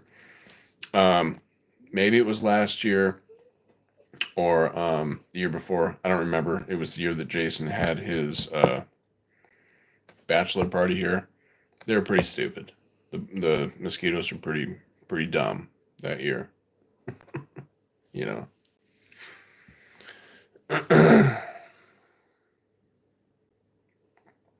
But right, the gators. But what the guy was saying was, I don't know why people get warned about the alligators. They're not a big deal. They pretty much just sit and relax in the sun because they're big reptiles that have to gain energy by laying in the sun. They're not just going to burn their energy, by just chasing things. They'll go after like a child, that's being stupid, or a small pet dog. He's like, what's a problem here is the insects.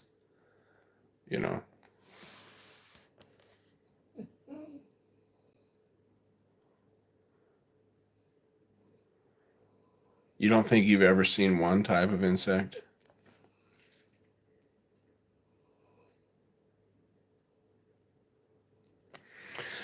I've never eaten gator. Some people really like it. Other people are like, it's fucking gross. Um, I don't think I would eat any kind of reptile. They are they're gross. Yeah, 36 types of mosquitoes, and you don't think you've ever seen one. Um,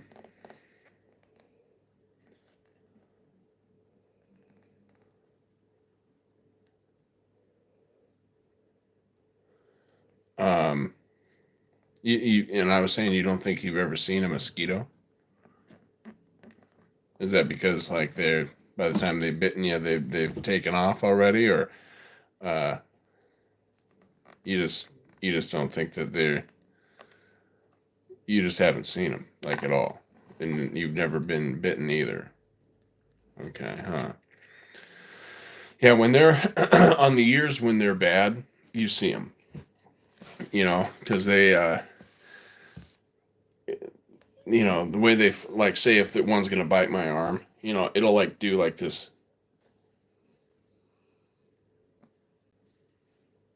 That's how they fly. They fly like back and forth, and then they land. Um, but that's typically how they uh, fly. But one year we had like these kamikaze fucking mosquitoes that were like nose first, and they fucking they were just bad that year, and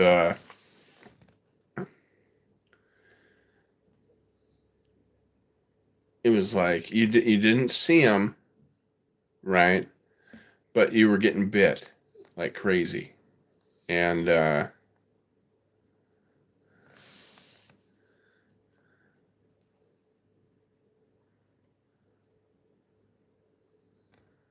I have no idea. I have no idea. Let me see how many there are in Washington. I know that there's a large variety of them.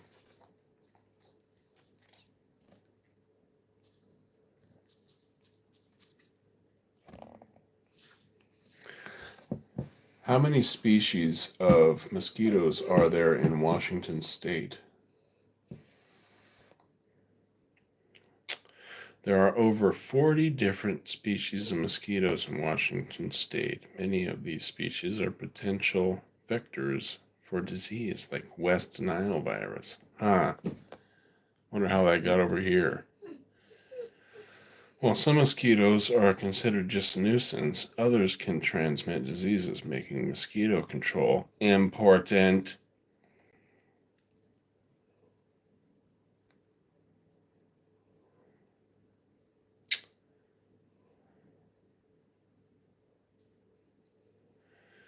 Over 40 different mosquito species can be found in Washington state, and many are vectors of diseases such as West Nile virus, Western equine encephalitis, and St. Louis encephalitis.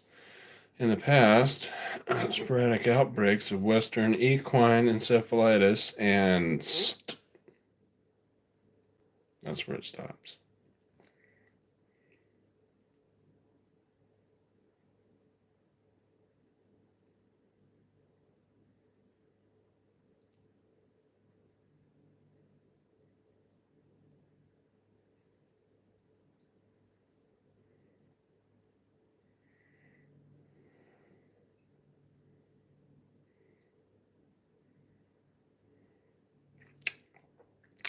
There are over 3,500 species of mosquito on Earth. Okay.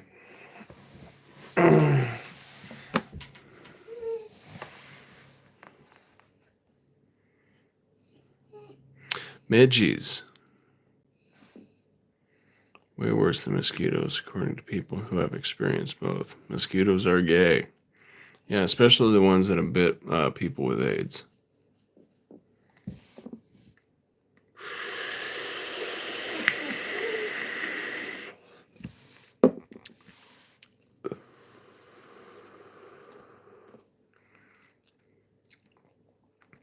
If I had to be gay, what type of gay man would you be? Total flaming, yelling, "Hey, I'm here, boys," or what? Uh, I would probably be. Um,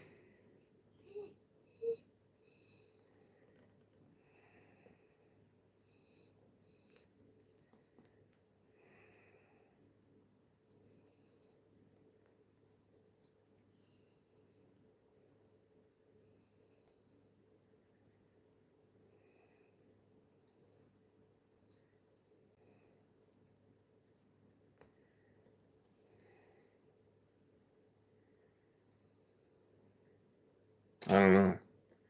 I'd be the closeted straight man.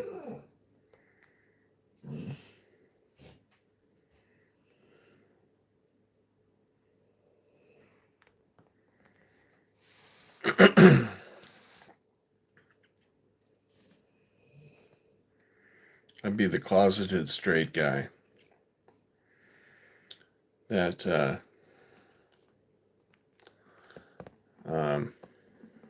goes out into the world and has all that gay sex to keep the world from finding out that I'm straight.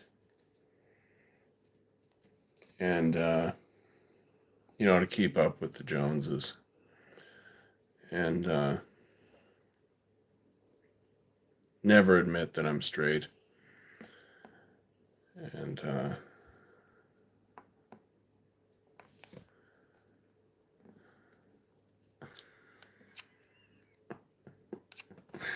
have you guys heard that joke by Norm Macdonald?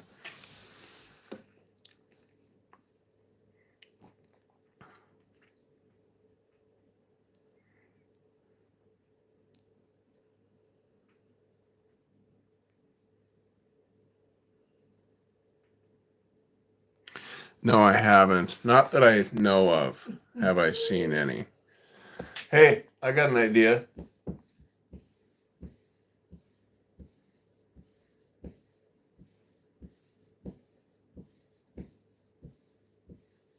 You're a dog. No.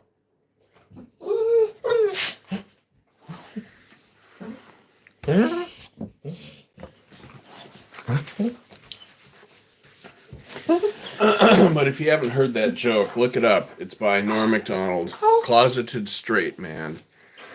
It's really funny, and it pokes fun at gay people, and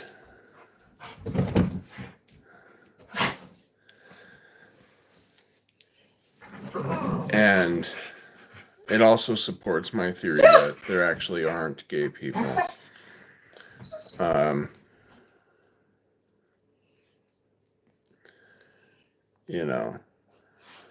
And he's actually told this joke to a few people.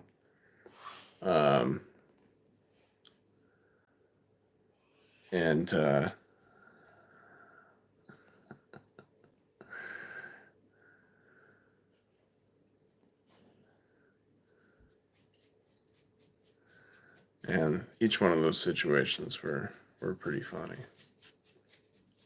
One-on-one situations. Other times it was on stage. But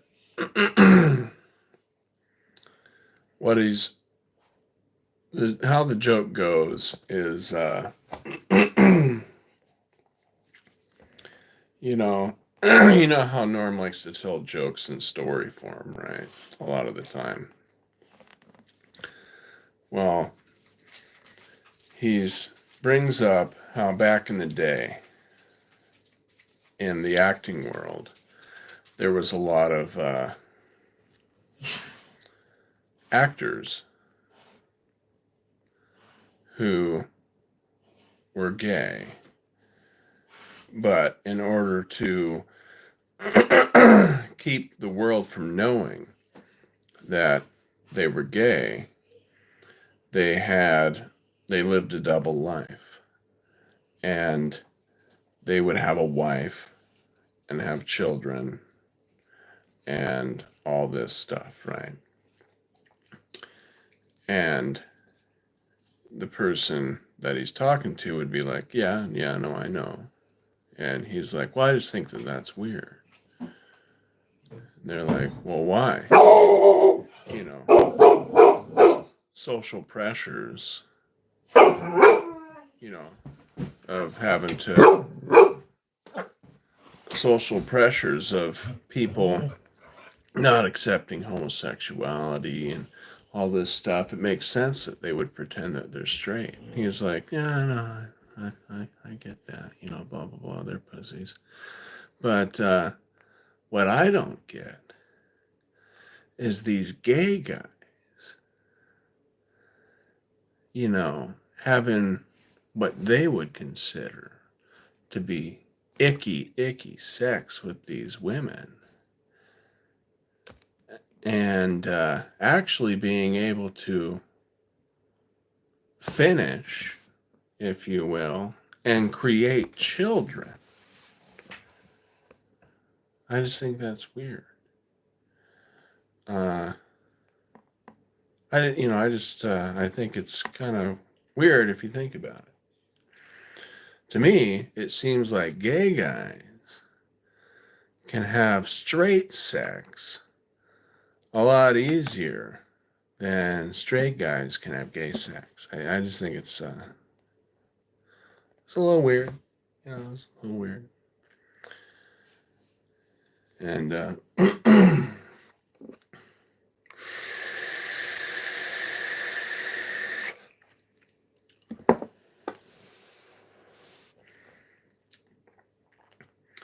so he would go into his whole little skit thing after that, being like, so I think I'm going to be like, a closeted straight guy. And in order to keep anybody from finding out that I'm straight, I'm going to go out and have a bunch of gay sex. And he's telling this to a gay guy, right? And, and the gay guy just starts laughing his ass off, right? Because he immediately sees the ridiculousness of this situation, right? No straight man is going to go out and have gay sex, like, ever. They won't, right? But that's when he turns the tables on him and is like, well, then how come gay men can have straight sex? How is that possible? And not only have it, but like get off, right? I just think it's I don't know. I'm not a doctor or anything, but it's just something to kind of think about. Right. And the procreation is the proof that they got off. Right. It's one thing to just be like, yeah, I don't know, maybe I can't, maybe I'm infertile, and play that game with your wife. Just be like, oh no, I came. I promise. But no kids ever come, because you're born gay, like you're actually gay.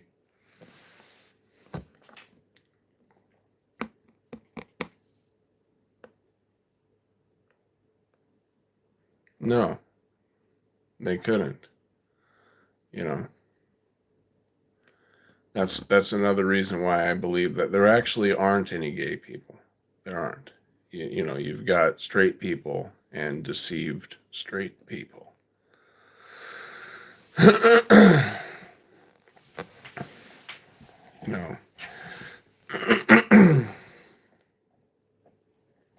But I don't know. I'm not doing the joke justice, you know. Um, but check it out sometime. Um,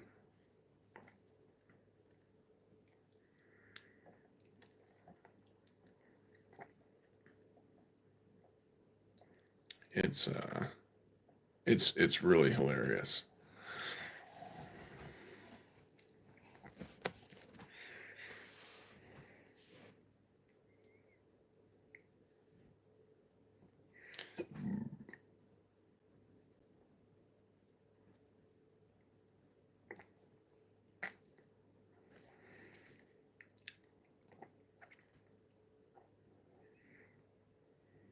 Yeah, you're gonna be a closeted straight man.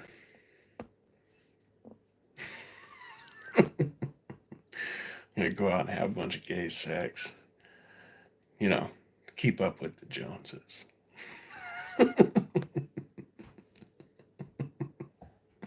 Yeah, I wish I could remember the joke verbatim, but it's fucking hilarious, dude.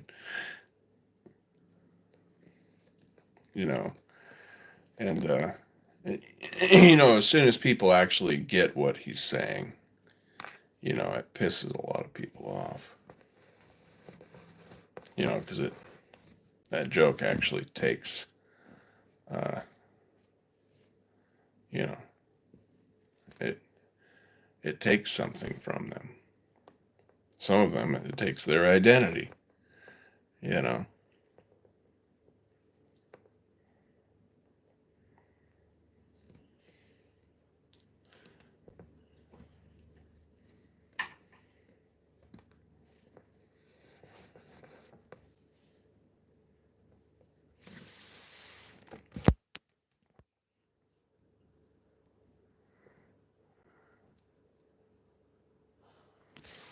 What escalated quickly?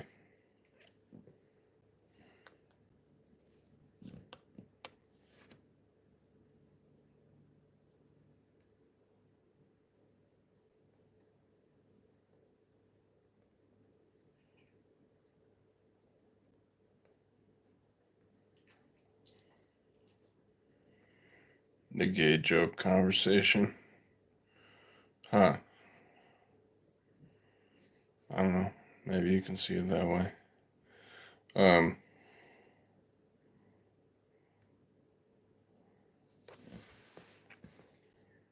to me, I don't think so.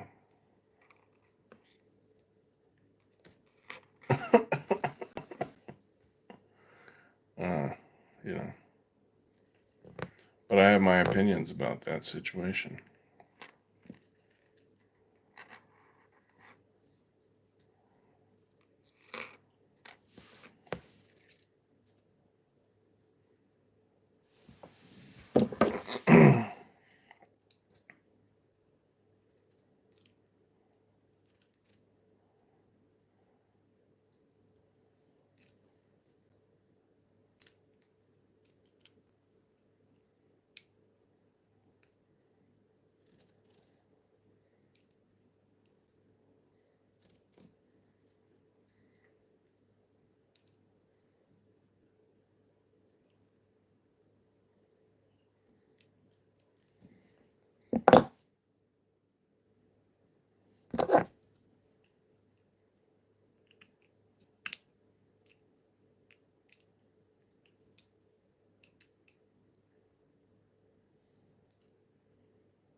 Why don't I go fishing?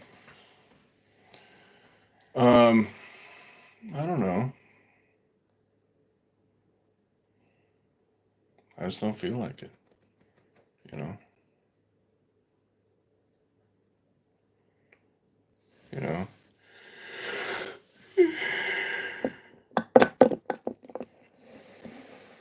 Um, once in a blue moon, me and Rihanna will go. But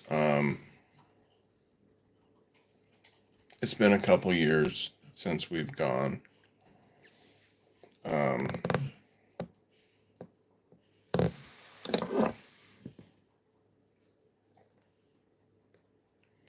it's not like I'm against fishing or have some sort of, you know, personal bullshit, you know, against fishing, you know.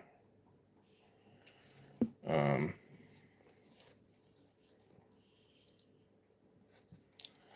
I just, I don't know. No real reason. Just basically these past couple years, I've pretty much just kind of turned into a homebody, you know.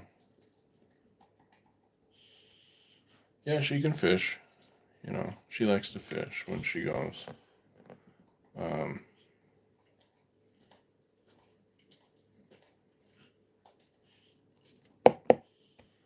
um, I would like to get us a boat, though. That way we could actually make a day out of it when we go.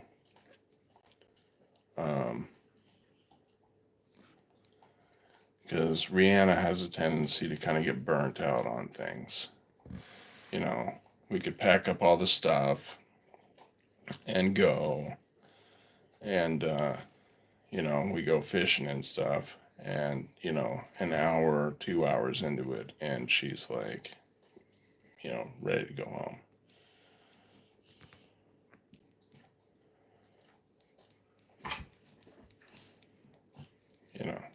Closer to an hour. And luckily, these places are like very close. If we had to do any traveling to get to these places, she'd be ready to leave before we got there.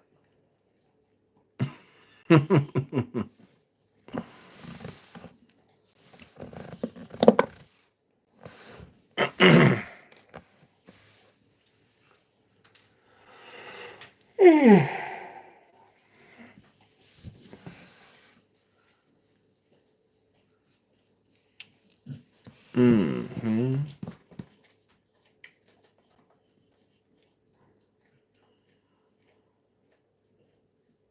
Taking the hook off. Yeah, I've actually gone with some friends that, believe it or not, were like, um, put the worm on for me. Take the hook out of its mouth. Put the fish back, because like all that stuff was like gross for them. These were dudes.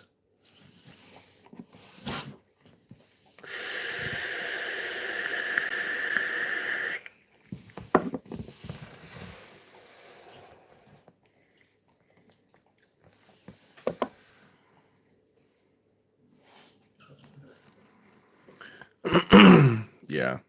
Um, that's a good way to do it, especially if they swallow the damn thing, if it's just in there, in their lip or up here, whatever, it's pretty easy. But if it gets down inside, that could be pretty burly. Um, you know.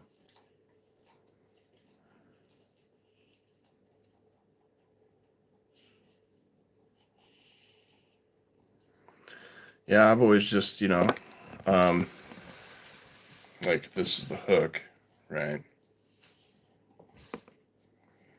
I've always just taken the worm and threaded it onto the hook, you know.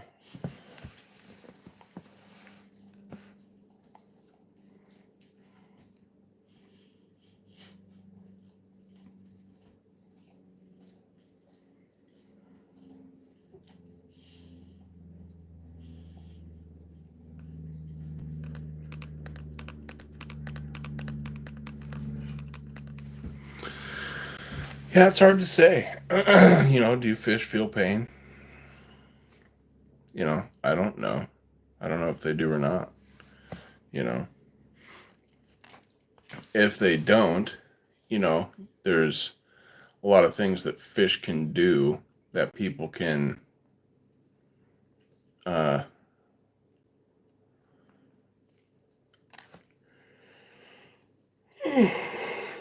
misinterpret as them feeling pain. All this the fish is acting this way. That's because it's hurting. But I don't know. People are dumb.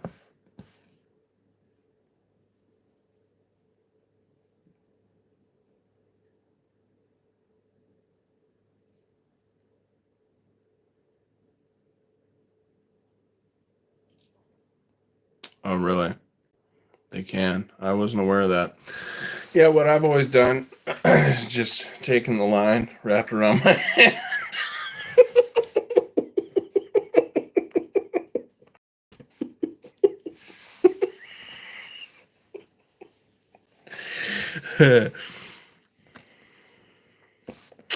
Yep.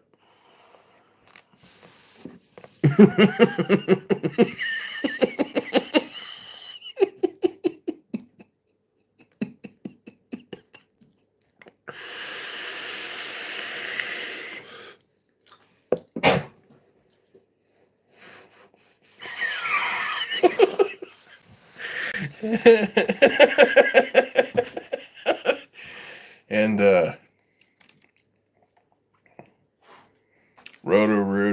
fish.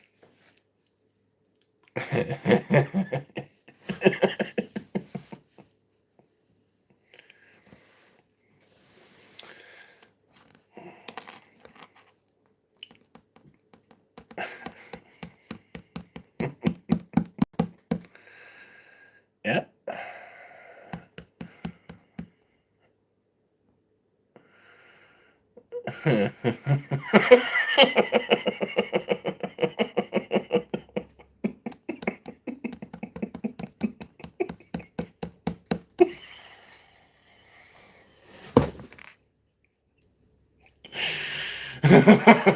I'm sorry. I don't know why I think that's so fucking funny.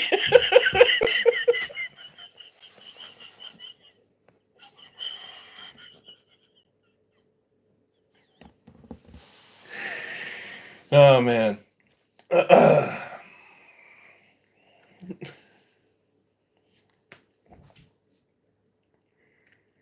Yeah, that's what I was telling these guys. Because this thing showed up.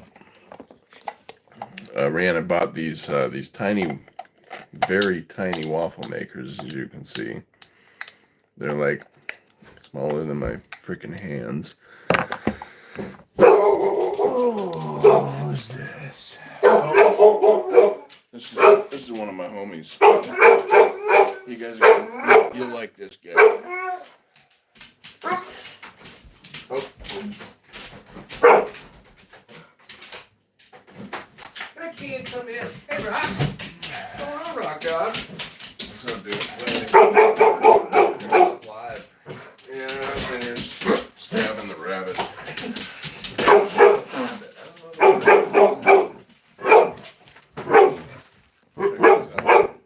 Waffle maker? Yeah. Is it? Yeah.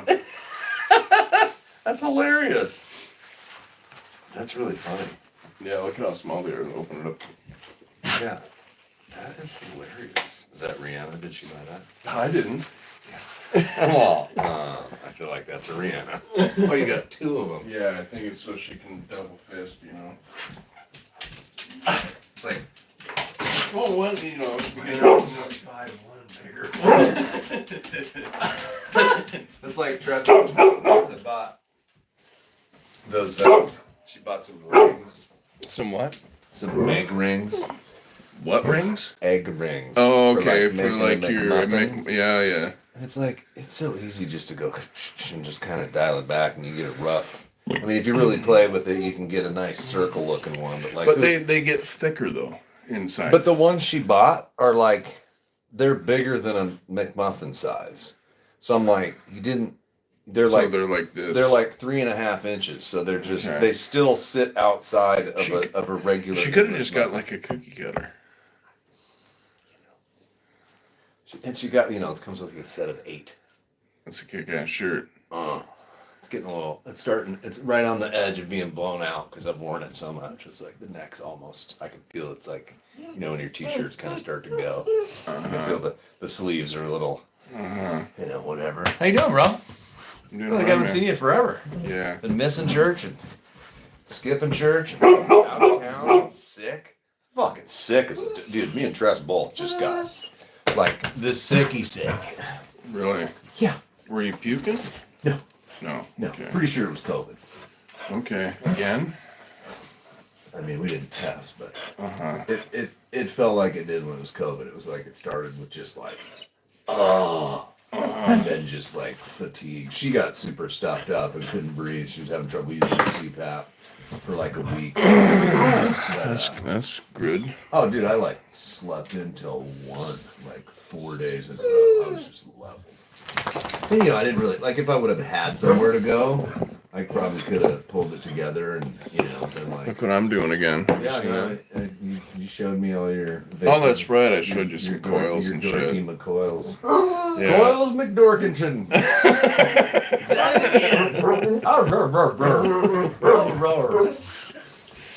But I gave Chopper some, he kind of had a bad stretch again. He got that shot. Did I tell you that? Mm-hmm. He got that shot. Shut up. Blew up his bed like Saturday morning. Go lay down. Kind of was Go lay just all weekend. Go lay down. And then it was a Monday night, Get right? Bill. Right before bed. You come up here, Rob. Get Bill. Come Go here. get Yeah. So like a Monday night, right before bed, like midnight, just laying there asleep, just fucking pooped in his bed. And then at 4 a.m. that same night, woke us up to just fucking destructo, and I was like, oh my god, I think it's time. Like I'm gonna take him to the emergency vet. But then I had a little bit of that antibiotic that he's got, which is like, it's different than a normal antibiotic. I mean, it's an antibiotic, but it has anti-inflammatory properties specifically for the gut. So it's like it's the one for that. Okay. We tried a steroid with him to just fucking piss town. Like, okay. No. Like piss in the bed and shit, or piss in the bed, not making it to the door, pissing all over the floor. Like one pill, just boom. Like, nope, that's not gonna work. And anyway, so he was kind of stable, and then it got on top of him again. Well, anyway, so he was kind of getting, a little better. And this is just how it's gonna be. Like his gut's fucked up. It's not a fixable condition. It is a condition. It's like having kidney disease. Like you can, tamp it down. Do you think he's got like a cancer or something? Or? No, he's got a thing called PLE. It's protein something, whatever. So it's inflammation in the gut, which makes it so that he's not absorbing proteins properly. Okay. And so he's on this like hydrolyzed protein food. And this is just some old man shit. This is, so we've done a lot of reading on it now. We found out that dogs with like food sensitivities, and he's one that has extreme food sensitivities, are prone to get this later in life. Okay. Now, if he was just a normal dog and had died at 10 or 11, like would have been past his due anyway. But he's 13, so. But I gave him a probiotic, just thinking like, well, I've been giving him some antibiotics. Maybe I'll try a probiotic, and that did same thing. Just instant, just whole. Tressa woke me up at 3 today, on Saturday night. Okay. Chopper shit the bed. I'm like, okay. So yeah, and then so those antibiotics are like, you're okay to keep them on kind of long term. Like you can go 5 to 7 days and then be off for a little bit and then back on. So he's back on the antibiotics. But God, it is just, dude, not even like dog diarrhea. It's like sick gut, like rotten. It's, right, because his flora is fucked up. His flora is all fucked up. And then you give him an antibiotic to fix it, that's stripping him of stuff, but it's making the inflammation go down, so he can actually, because the first go around with it, like he was starting to get weak, like he was just like collapsing and like tipping over. He like before we got him on the antibiotic the first time, because we just didn't, we just thought, oh, he's got the shits like he usually does, and then it kind of went next level, and we're like, oh my god, what do we do? And then we finally got him into the vet, and they were like, we'll get him on this. So anyway, that's been the. This is Bill, everybody. Shut up. Talking about my dog shit on a live stream. Yeah. Fun. There's nobody in here. No. It's just the Is this everybody that's we in need here to get is you cool. back to work, get you off the coil, get you off the live, dude. You're an addict. And I'm here to intervene with the opportunity to work. Is this the intervention? Yeah. It's funny, I was reading about Kratom the other day, and because I just don't know anything about it. It was an article about how some senator or somebody's going like, this stuff's really bad, we gotta get it out of gas stations and whatever. Kratom. Yeah. And it's like, it's yet again another one of those, like, it's some natural extract from a plant that isn't really like overly processed, and seems to have, I didn't know people used it for pain management. Yeah. I was like, oh, I didn't know that. I thought it was just a little stimulant or a little. Well, there's varieties of it. Yeah. Well, it's weird. What a weird substance. It says that if you take smaller doses, it acts as a stimulant, You take and a if lot. You take a lot, then it gets you like an opiate-like effect. Right. I was like, what a weird chemical. Yeah, yeah. And what's weird is you got to get it from a trusted source, because some of these places you can end up with like metals in it or whatever in it. But microplastics. Yeah. You'd be happy to know that the CBD THC mixture that I'm taking is all ice and water extracted, pure hemp oil. Oh, so you're basically taking bubble hash. I don't know.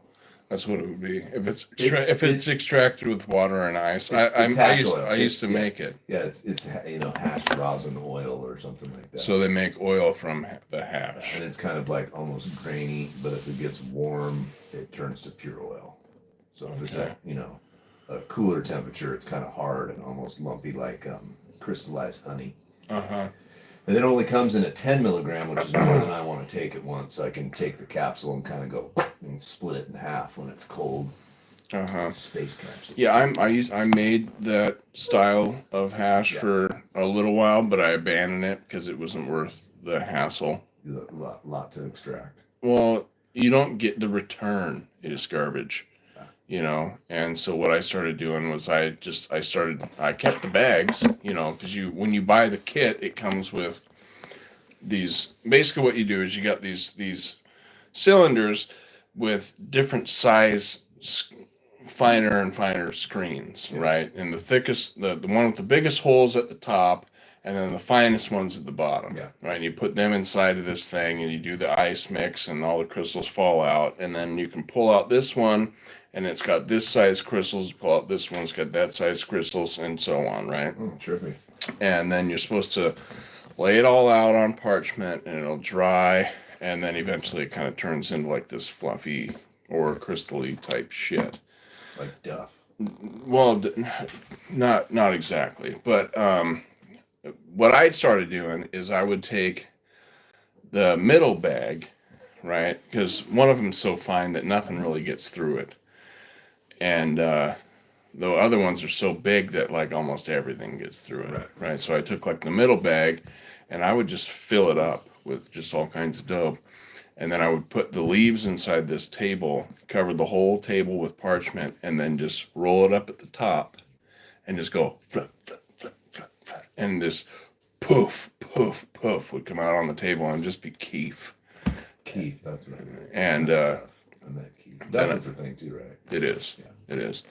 It's been a while since I've been in this stonerificus language. But then I would just take one of my old credit cards or whatever and just line up just a big old fucking gaffer. Yeah, you'd get ounces of it as opposed to, you'd end up with a brick like this instead of like that much. Golf ball.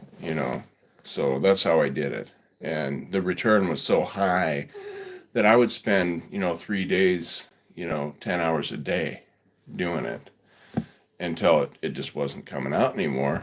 And then you'd end up with, a pound of that shit, and it's worth $20-$40 a gram. And that's crazy. Yeah. And the stuff you're putting in those bags is stuff that you can't sell. It's like, crystal covered leaves and shit. You don't put your bud in there. Maybe tiny buds that want, little guys. Right. But it's okay, I'm over. Yeah, all your zip line and shit like that. Just like the stuff you're not trimming. Yeah. Were you ready to go to work? Dying to go to work? Yeah, I'm ready. Yeah. I'm so sick of not doing shit. I fucking planted. Way late on transplanting. I looked at your plants. They're about twice as big as mine out there. I still had my tomatoes in pots like this big. So you took them out of the cups. I took them out of the cups and transplanted them, and then I just got busy and. See, I gotta transplant those. Yeah, I took them out of cups and put them into their homes. I didn't do the mid stage. I just didn't have any big ones, so what I did now is I put them in the ground, except for 3 of them, which because I'm leaving next week, so I'm like, well, I need these things watered, so. I put them where they can get automatic water on my sprinkler system. Oh, okay. And then the other ones I put in pots and then just put the sprinkler in the pot so it's watering my garden. Is it a drip? No. Spray? It's a spray. Okay. Is that bad? As long as it doesn't, it depends on the plant. It just depends on if it's, some plants don't like to get water on their leaves, and that's only bad if it's going to be like water on the leaves while there's sun. Yeah. I don't really give a shit. Yeah, they're one of them. I kind of put the ones that are in pots. I'm gonna move them back up to the deck so they get full sun, but they're kind of in half day sun. So, and the timer is like, 10 minutes in the morning and 10 minutes at night of water. So, what time in the morning? Like 8. Oh, you're fine. Yeah. Okay. Yeah, you don't want to get them wet in direct sun. Yeah. Is Rihanna says, who's that? It's Bill. Hi, Rihanna. Drag. You're a drag king now. Dude, that's so much smoke. It isn't smoke. Steam. Yeah, steam. Clouds, bro. Blowing clouds, bro. It just reminds me of meth every time I see one of those. It is methy. Yeah. That's when I first tried them. I was just like, no. Because it was like early sobriety. Uh-huh. And it's back when they had those little electric ones with the light at the end that would light up like a cigarette. Right, and they right. Would, like, crackle. The little pins. Would go like, and I was like, oh, that just sounds like a crack pipe, and it's just like this big cloud of smoke. I'm like, it sounds like a crack pipe. It looks like meth smoke. I'm out. I'm just old fashioned. I guess I'm a pouch guy now. I haven't had a cigarette in like 6 months. That's good. Yeah. Let me see what you're burning. Is this the fruits? Blueberry. The blueberries are good. Are they? Those juice head pouches, after trying these that are a lot more natural tasting, like I just actually threw them away because I've got stacks of these things now, and it's got some mint to it too. That one doesn't have the mint, but it's very it smells kind minty. of planty, like tea almost. It smells minty though. Yeah, it's got like a tea. Yeah, it's got like a tea bag kind of. Some tea bag. I'm tea bagging. But the cappuccinos, that's my morning. That's the morning for sure. Those I can't get. Those are way better than the Zen coffees. Are they? That's right. I tried some of those. Plus you get 20 a pouch. And buy in bulk, they're like $1.50 cheaper per tin, and you get 5 more. I mean, I'll do the Zen coffees in a pinch. But you're sure whiny. Are you like my dog? Are you old and now you just yell at everybody? Like Chopper's just gotten to where he'll just walk up to you and start going. And if you don't give him any attention, he's like, "Argh!" And then he'll like flat out bark at you, and you're just like, "What is your deal?" And you get up to do you need to go out? And he's just like, he'll just stand there like, I just wanted attention. And you're like, what the fuck, dude? Come here, dudette. She's just like, man, I just need attention. Joe. Rock. She's like, I'm just vocal, Bill. You should appreciate that. Yeah. Yeah, my dog fucking reading too. So I walked my dog up the street today, which I don't do very often because there's this pack of little dogs that sometimes breaks free. And my other neighbor, he breeds Goldens, and so he's got some that are like that are like penned up, and then he's got like 4 that are like out in his yard. So the whole front of his yard is fenced, but the driveway's open. So whenever you walk up there, the dogs just come hauling ass from the back of the property. But there's a fence there, and so I kind of was like almost past his property, and they just came hauling ass, and Chopper's kind of whatever. And then all of a sudden, there's 2 of them that have just like squirted out the corner of the fence, just like standing. These are the Goldens? Yeah. Okay. And I'm like, oh shit. And Chopper's like really tugging on me. I'm like, oh shit, there's dogs. I'm like, hey, get out of here. And they just go take them off. And, I mean, they're not aggressive. They're just doing a dog thing, Like Chopper on the leash, though, he's not. Feels tied up. Oh, he's limited. Yeah. He always wants to go to other dogs. As soon as he gets near him, he's all just like total dominant. We just had my buddy came over. Fuck, I wish I could have hooked you guys up. You guys are so much alike. It's just stupid. I mean, Which dude is this? Brandon. He's the guy that's a little. He's more on the spectrum than you are. Like he has no. Everything he says is at the same tone. Okay. Like my grandma died. Yeah, when my mom died. Like it's all just foof. And he's a musician. He grew weed. I mean, like you guys would either hate each other or fucking love each other because you'd be like, you're too much like me. He's a total like seeker of information. He's just always like any topic, conspiracy shit, religion shit, and everything. He's just, yeah, you'd dig him. Okay, well, shit, man. He was sucking down a THC tincture made of organic Everclear. Yeah. And just putting it in like every glass of water he had all day. And like, so he's always like, he's one of those guys too, who's just all in on something. Like he'll show up and be like, yeah, I just did a 2-week lemon cleanse, citrus cleanse, or like, if he's when he used to party with Tressa, she's like, oh, Brandon was like, he would just go over the top every time. Like when he drank, he just drank. And when he's doing weed, he's doing weed. He's doing hallucinogenics, like too much. Okay. But he's doing this tincture, and it was the first time. Like he'd come up and he'd usually take a couple puffs and, whatever. And but this time he was on the tincture, dude. Like he left his truck door open when we left one time. He came back. He's like, dude, my truck door's open. What the fuck? And I'm like, didn't you grab something out of your truck right before you left? He's like, yeah, but I'm sure I closed it. And then we left again, and he left the trailer door open like this far. I'm like, I think maybe the tincture's got you like not quite closing doors, bro. And he's like, nah. But I mean, he's pretty ripped this time. I was like, how much is in that? And he's like, I don't know, it's a lot. He's like, if you did like one dropper of this, he's like, it would level you. He's like, it's probably. He's got this little thing. He's like, this is probably, I don't know, maybe 1,000 milligrams or something. Okay. Well, yeah, I don't want to fuck with that. Well, that could be a lot, and well, he does it all the time, so it's. But he definitely seemed a little dingy, little derped out, and it's like when we went to the Mariners game, he was like, are they gonna pat you down? And I was like, what do you mean? He's like.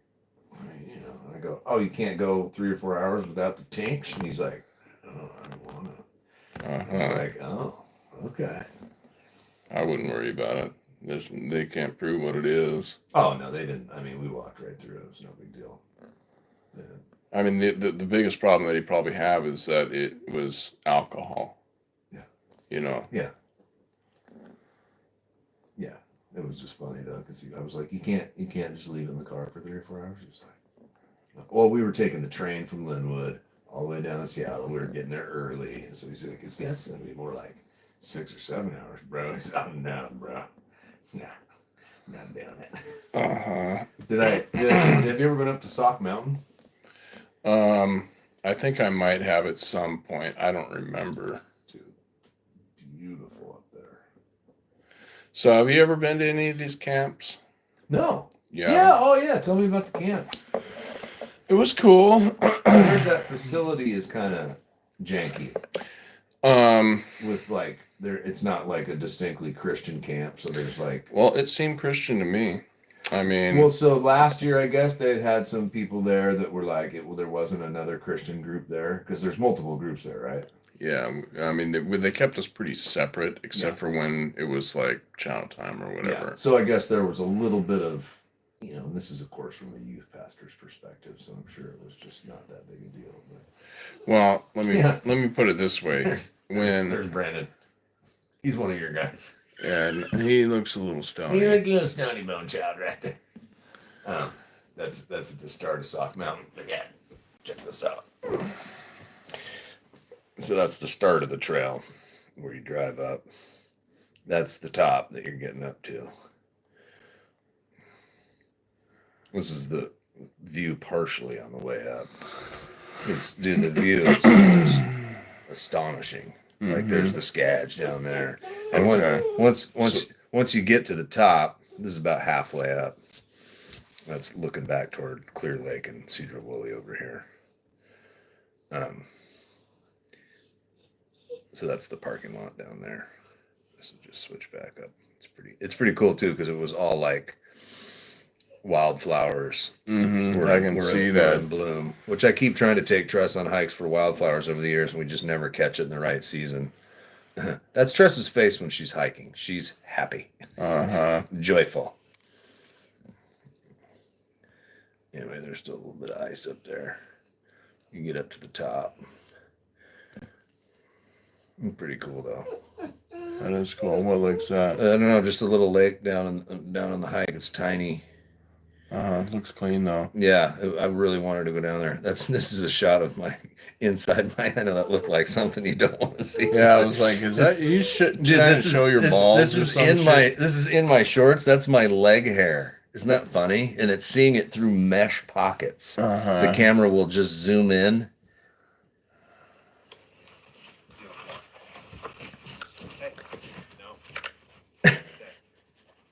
Isn't that weird? It's like it looks just like gross. There's a handful of those. There's a bunch of those. Yeah, that's from up top. Oxy, chill out. There's nothing to worry about, okay? I don't know why that's upside down. But yeah, here's the up top view. I mean, it is like stellar, dude. This is the 360. So how long was that's Baker? Really? So wow. It's like a 2.1 mile hike. Okay. And you go about 1,200 feet. So it's called a moderate hike, but if you haven't hiked in a while, it felt, a little more than moderate. Yeah, it's amazing. Like but it's like 8 miles on the gravel road to get to the start. You get off Highway 20 and you're just okay. That's like okay, one of those deals. But yeah, the hike was killer. Anyway, back to the camp. Sorry, I get excited. Well, I'm kind of I asked Matt if this was a Christian facility. He was like, "Oh yeah, it is." And I was like, I kind of figured it was after the last breakfast or lunch or whatever it was, because the dude that came out, and this is a guy that was like going around like vacuuming places and cleaning things up and whatever. He came out, everybody's in the place, we're about to start eating, and he comes out and like prays for everyone in the building. He's one of the employees. Okay. And so maybe it's a different place, but maybe it's a different. Maybe you could be talking about the winter camp. Is it? What was the name of it? Black Diamond. Yeah, that's the one they were talking about. It's not. I don't think it is specifically Christian. Well, I don't know. That's what I. And they go like you have to like commit to the next year right when you finish. So like Jordan said, he kind of had some complaints last year, or a few grievances about. And didn't know if we were coming this year. Well, but they were like, "Do you want to come next year?" And they're like, "Well, we got to lock down the camp, So I see. There was just some talk about that when we went to the other camp, the Silver Lake Bible Camp in Eastern Washington, and I was like, "Why don't you guys come here? This place, the story, the history, the people there, it's amazing. It is 1,000% Christian, only Christian, and their whole mission is to bring kids to Christ. I mean, that's the whole existence of the camp. It's just like they want to minister to children, Anyway, that's all secondhand. I don't know. Yeah, I don't know. It seemed Christian to me, and I was told that it was. Right. Was Barnett there? Yeah. Oh, that's cool. Yeah. It was an experience. Some of the kids, I wish they showered more often in my group. About the second day, our room began to smell like ass, feet, and balls. Oh, dude, teenage boys, they just fucking stink. They just don't have hygiene down, and they're just coursing with. I mean, I was just working in a house. They have 2 12-year-old boys and then a teenager, and they all play basketball. They're going to camps. They're super active, and it's fucking. And the house was hot. Like they have air conditioning, and I'd get in there, but they own HotWorks. What's that? It's an infrared workout place. Okay. Where the rooms are at 125 degrees. Okay. So when their house is 85 degrees, none of them seem to notice. But when I show up to work, I just walk in their house and I'm like, Oh my God. Like I haven't even moved yet. It's just sweltering. 85. That's uncomfortable. Yeah, to start working. Yeah. It was brutal. But then the teenage boy stink with those hot rooms was like, Yeah. woof. Yeah, the house just kind of Yeah, I was marinating. working at a bathroom there. They had one bathroom. It was right across the hall from both of the boys' rooms. But other than that, it was fun. You know, there was a bunch of games that we played, and you know, there wasn't It's camp. no fights broke out. There was no bullshit, really. Yeah. Yeah, it was cool. I really dug it. This looks like the tile you put in your place. No, I got white tile on mine. I mean, the same shape, right? No, Or we did that at your parents'? That was the parents. Okay. 12 by. Yeah, I just did that one. That's cool. They didn't have a crawl that was quite as nice as the folks, though. Doing the drain was a little more. Yeah. And we did a heated floor did a heat mat in the floor, like one of the out of the box heat mats. Shallow crawl. Pretty shallow.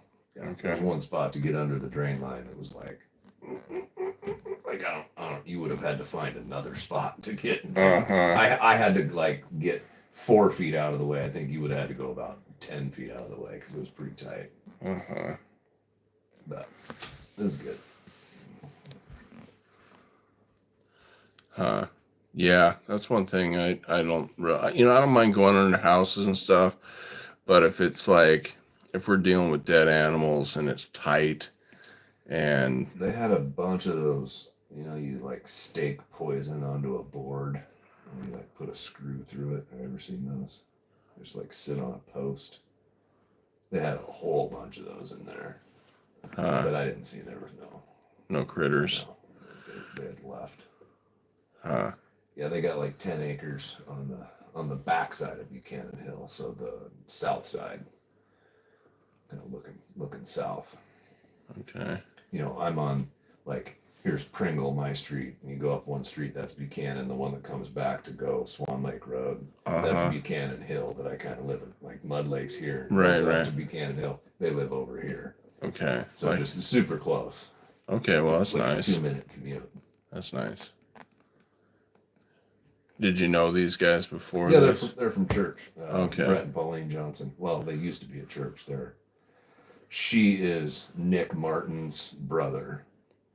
And so Carly and Nick Martin are going through a separation. Is that the people you were talking about? Okay. Yeah. Yeah, I actually heard an audio recording of the judge at the hearing that she was trying to get a restraining order. Okay. And a no contact order, all the things. And the judge was like, "You're full of shit." Yeah, like gave her like just kind of I'll give you this. But there was like a time where they were out of town and they were texting back and forth about the kids. And this was like a year ago, like a year before any of this ever happened. And they had like a couple hundred texts back and forth over a couple days. And that was her basis for harassment. And then everything else, like the judge literally goes, I've read through your, 30 pages of written allegations here, and none of it rises to any merit for anything you're asking for. And that hearing happened. Is this an attempt for her to get 100% custody or something? I don't know. I think she's just a little crazy. Like I've heard some more backstory about him. He seems to pick women, like he's been married twice before, and the mom kind of did a number on him, evidently. And he picks women that just like run his life. Okay. And they were all like pretty close, but like even when they were close, like they were close enough that like Carly was a business partner with them at this Hot Works place. So part of the whole separation agreement. So Carly was like coming in to work there, but she wouldn't talk to the people that are her in-laws, that's her estranged husband's sister and her husband. She would just like come in and go like, not talking to you. I mean, just that is like kind of suspect. behavior. But she used to work at the church, and the church pretty much seemed to kind of just like, so she did get a no harassment order, which is just dumb because I looked it up. A no harassment order means that you can't communicate with somebody in an excessive way that makes them feel uncomfortable or harassed, which is like, you can't do that anyway. Right, but is that up to the person's discretion? Like, if I say that this is what it is, that's what it is? Then it'll go to court and they'll look at the communication and go, that yeah, you violated your no. But I mean, his whole thing, so I actually saw him the other day, and I go, so when are you guys getting a divorce? And he goes, oh. I go, oh, you're not getting a divorce? He's like, I mean, what would you do? You know, I mean, he's just deer in the headlights. This guy's, he's kind of a, and I said, what would I do? I said, Nick, I can tell you I've been with a lot of crazy, and I can tell you 1,000% I would divorce that lady.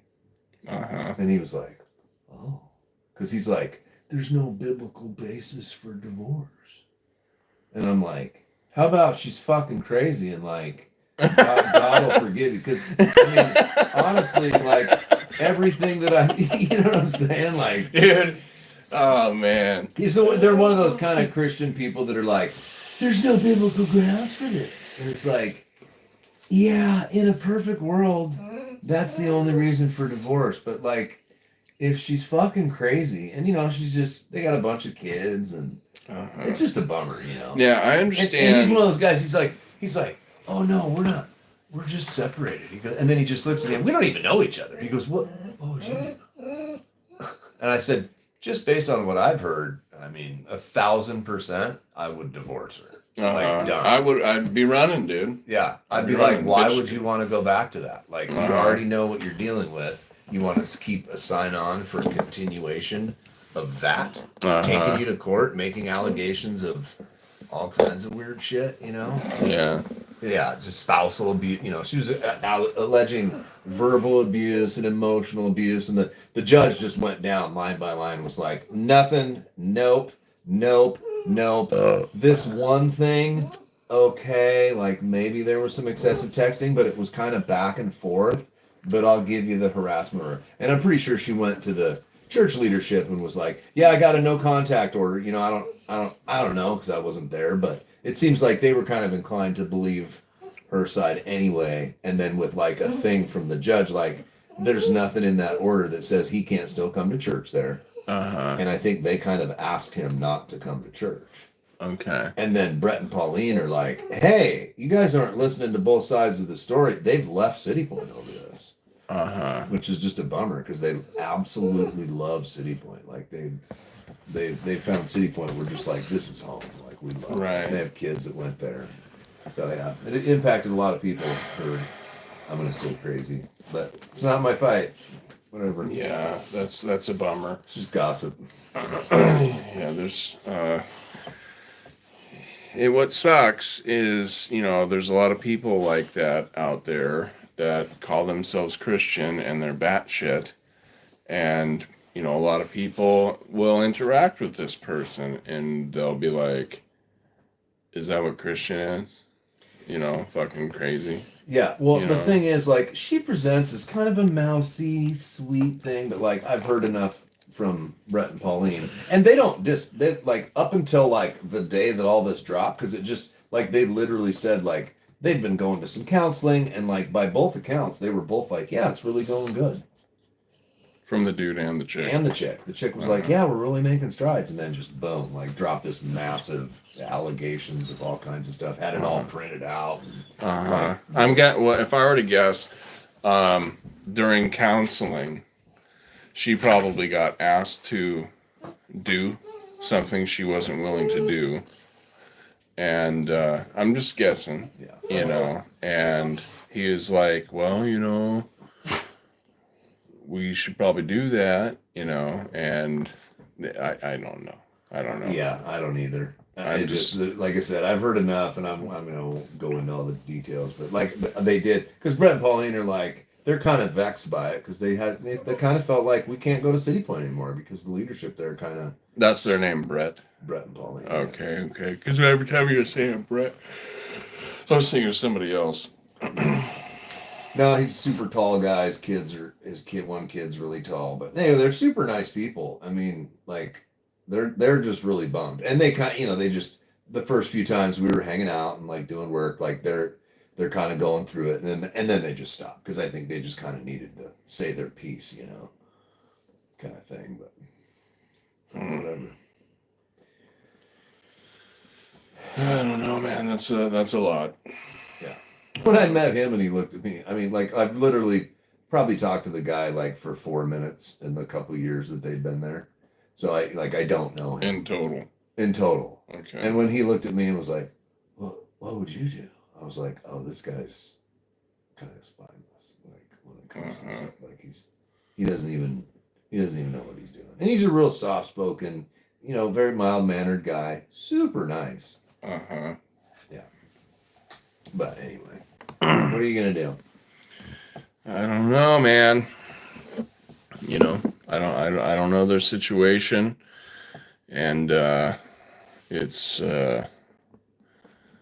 seems like it's kind of hard to actually know the situation. Yeah. I mean, the only thing I got was kind of their testimony about it, and then I've interacted with the gal a few times. Like she came to skating a few times with her kids. I don't know if you saw her there, but when I just like I know crazy. Like when I look into her eye and kind of just see that Yeah, they got that walleye going.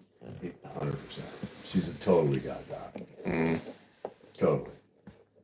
And then just listening to the court recording, like they literally like audio recorded a judge kind of basically just going, yeah, no, count, no. So it was like, oh, that's a bummer. And I guess the church just didn't want to hear all that. So well, it's all on the internet now. Yeah. Croc says, "This is why I stay single." Ha! Good plan. Just gotta find the right one. Yeah, they're out there, man. But you just need to use your discernment, choose wisely. Yes.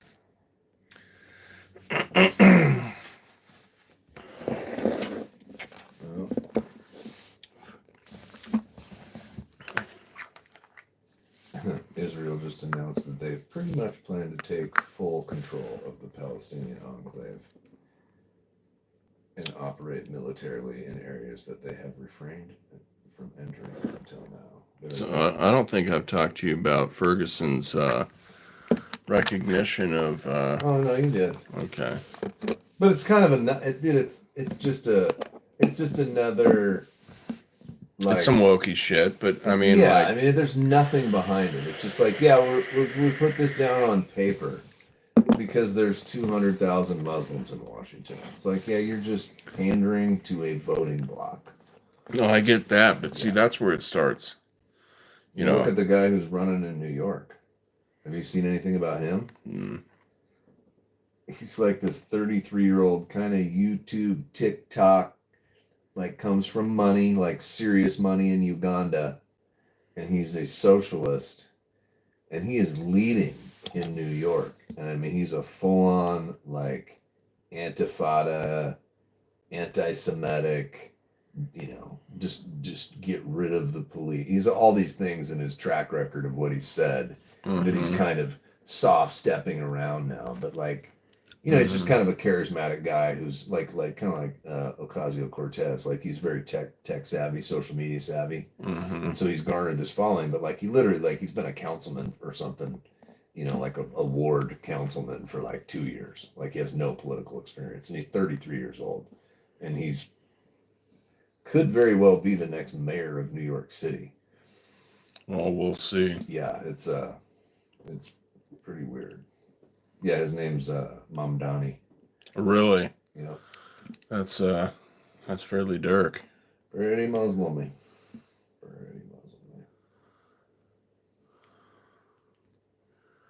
Pretty darky. Darkistan. Yeah. What we really haven't talked about is the fact that Ozzy Osbourne passed away.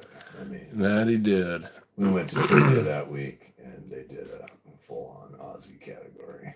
Really? Oh yeah, Well, Ozzy and Hulk in the same week. yeah. Yeah, that's right. That's like, I mean, obviously totally different personalities and genres, but like Same amount of cocaine. two highly iconic figures, you know, from their era. You know what I mean? Like Hulk Hogan and Ozzy Osbourne are probably two of the most recognizable human beings on the planet. Like for people that aren't even into wrestling or rock. Like my dad would recognize Ozzy Osbourne. Yeah, and Hulk Hogan. Yeah. Like generations of people know who those guys are. Right. Yeah. You know, I like Ozzy and all that shit. You know, I get it. I get the history, you know, the birth of metal. And did you know he had like 11 albums as Ozzy Osbourne? Or like 9 or 10? I'm not I thought he had like 3 or 4. I'm like Blizzard of Oz, you know, Osmosis, Diary of a Madman, and then he's got like there's like 8 more. I mean, Tressa went through the list last night. And I was like, what? Okay. I'll do that, babe. I'll be back on later, y'all. Is she just watching you at home? She's at work. Creeper.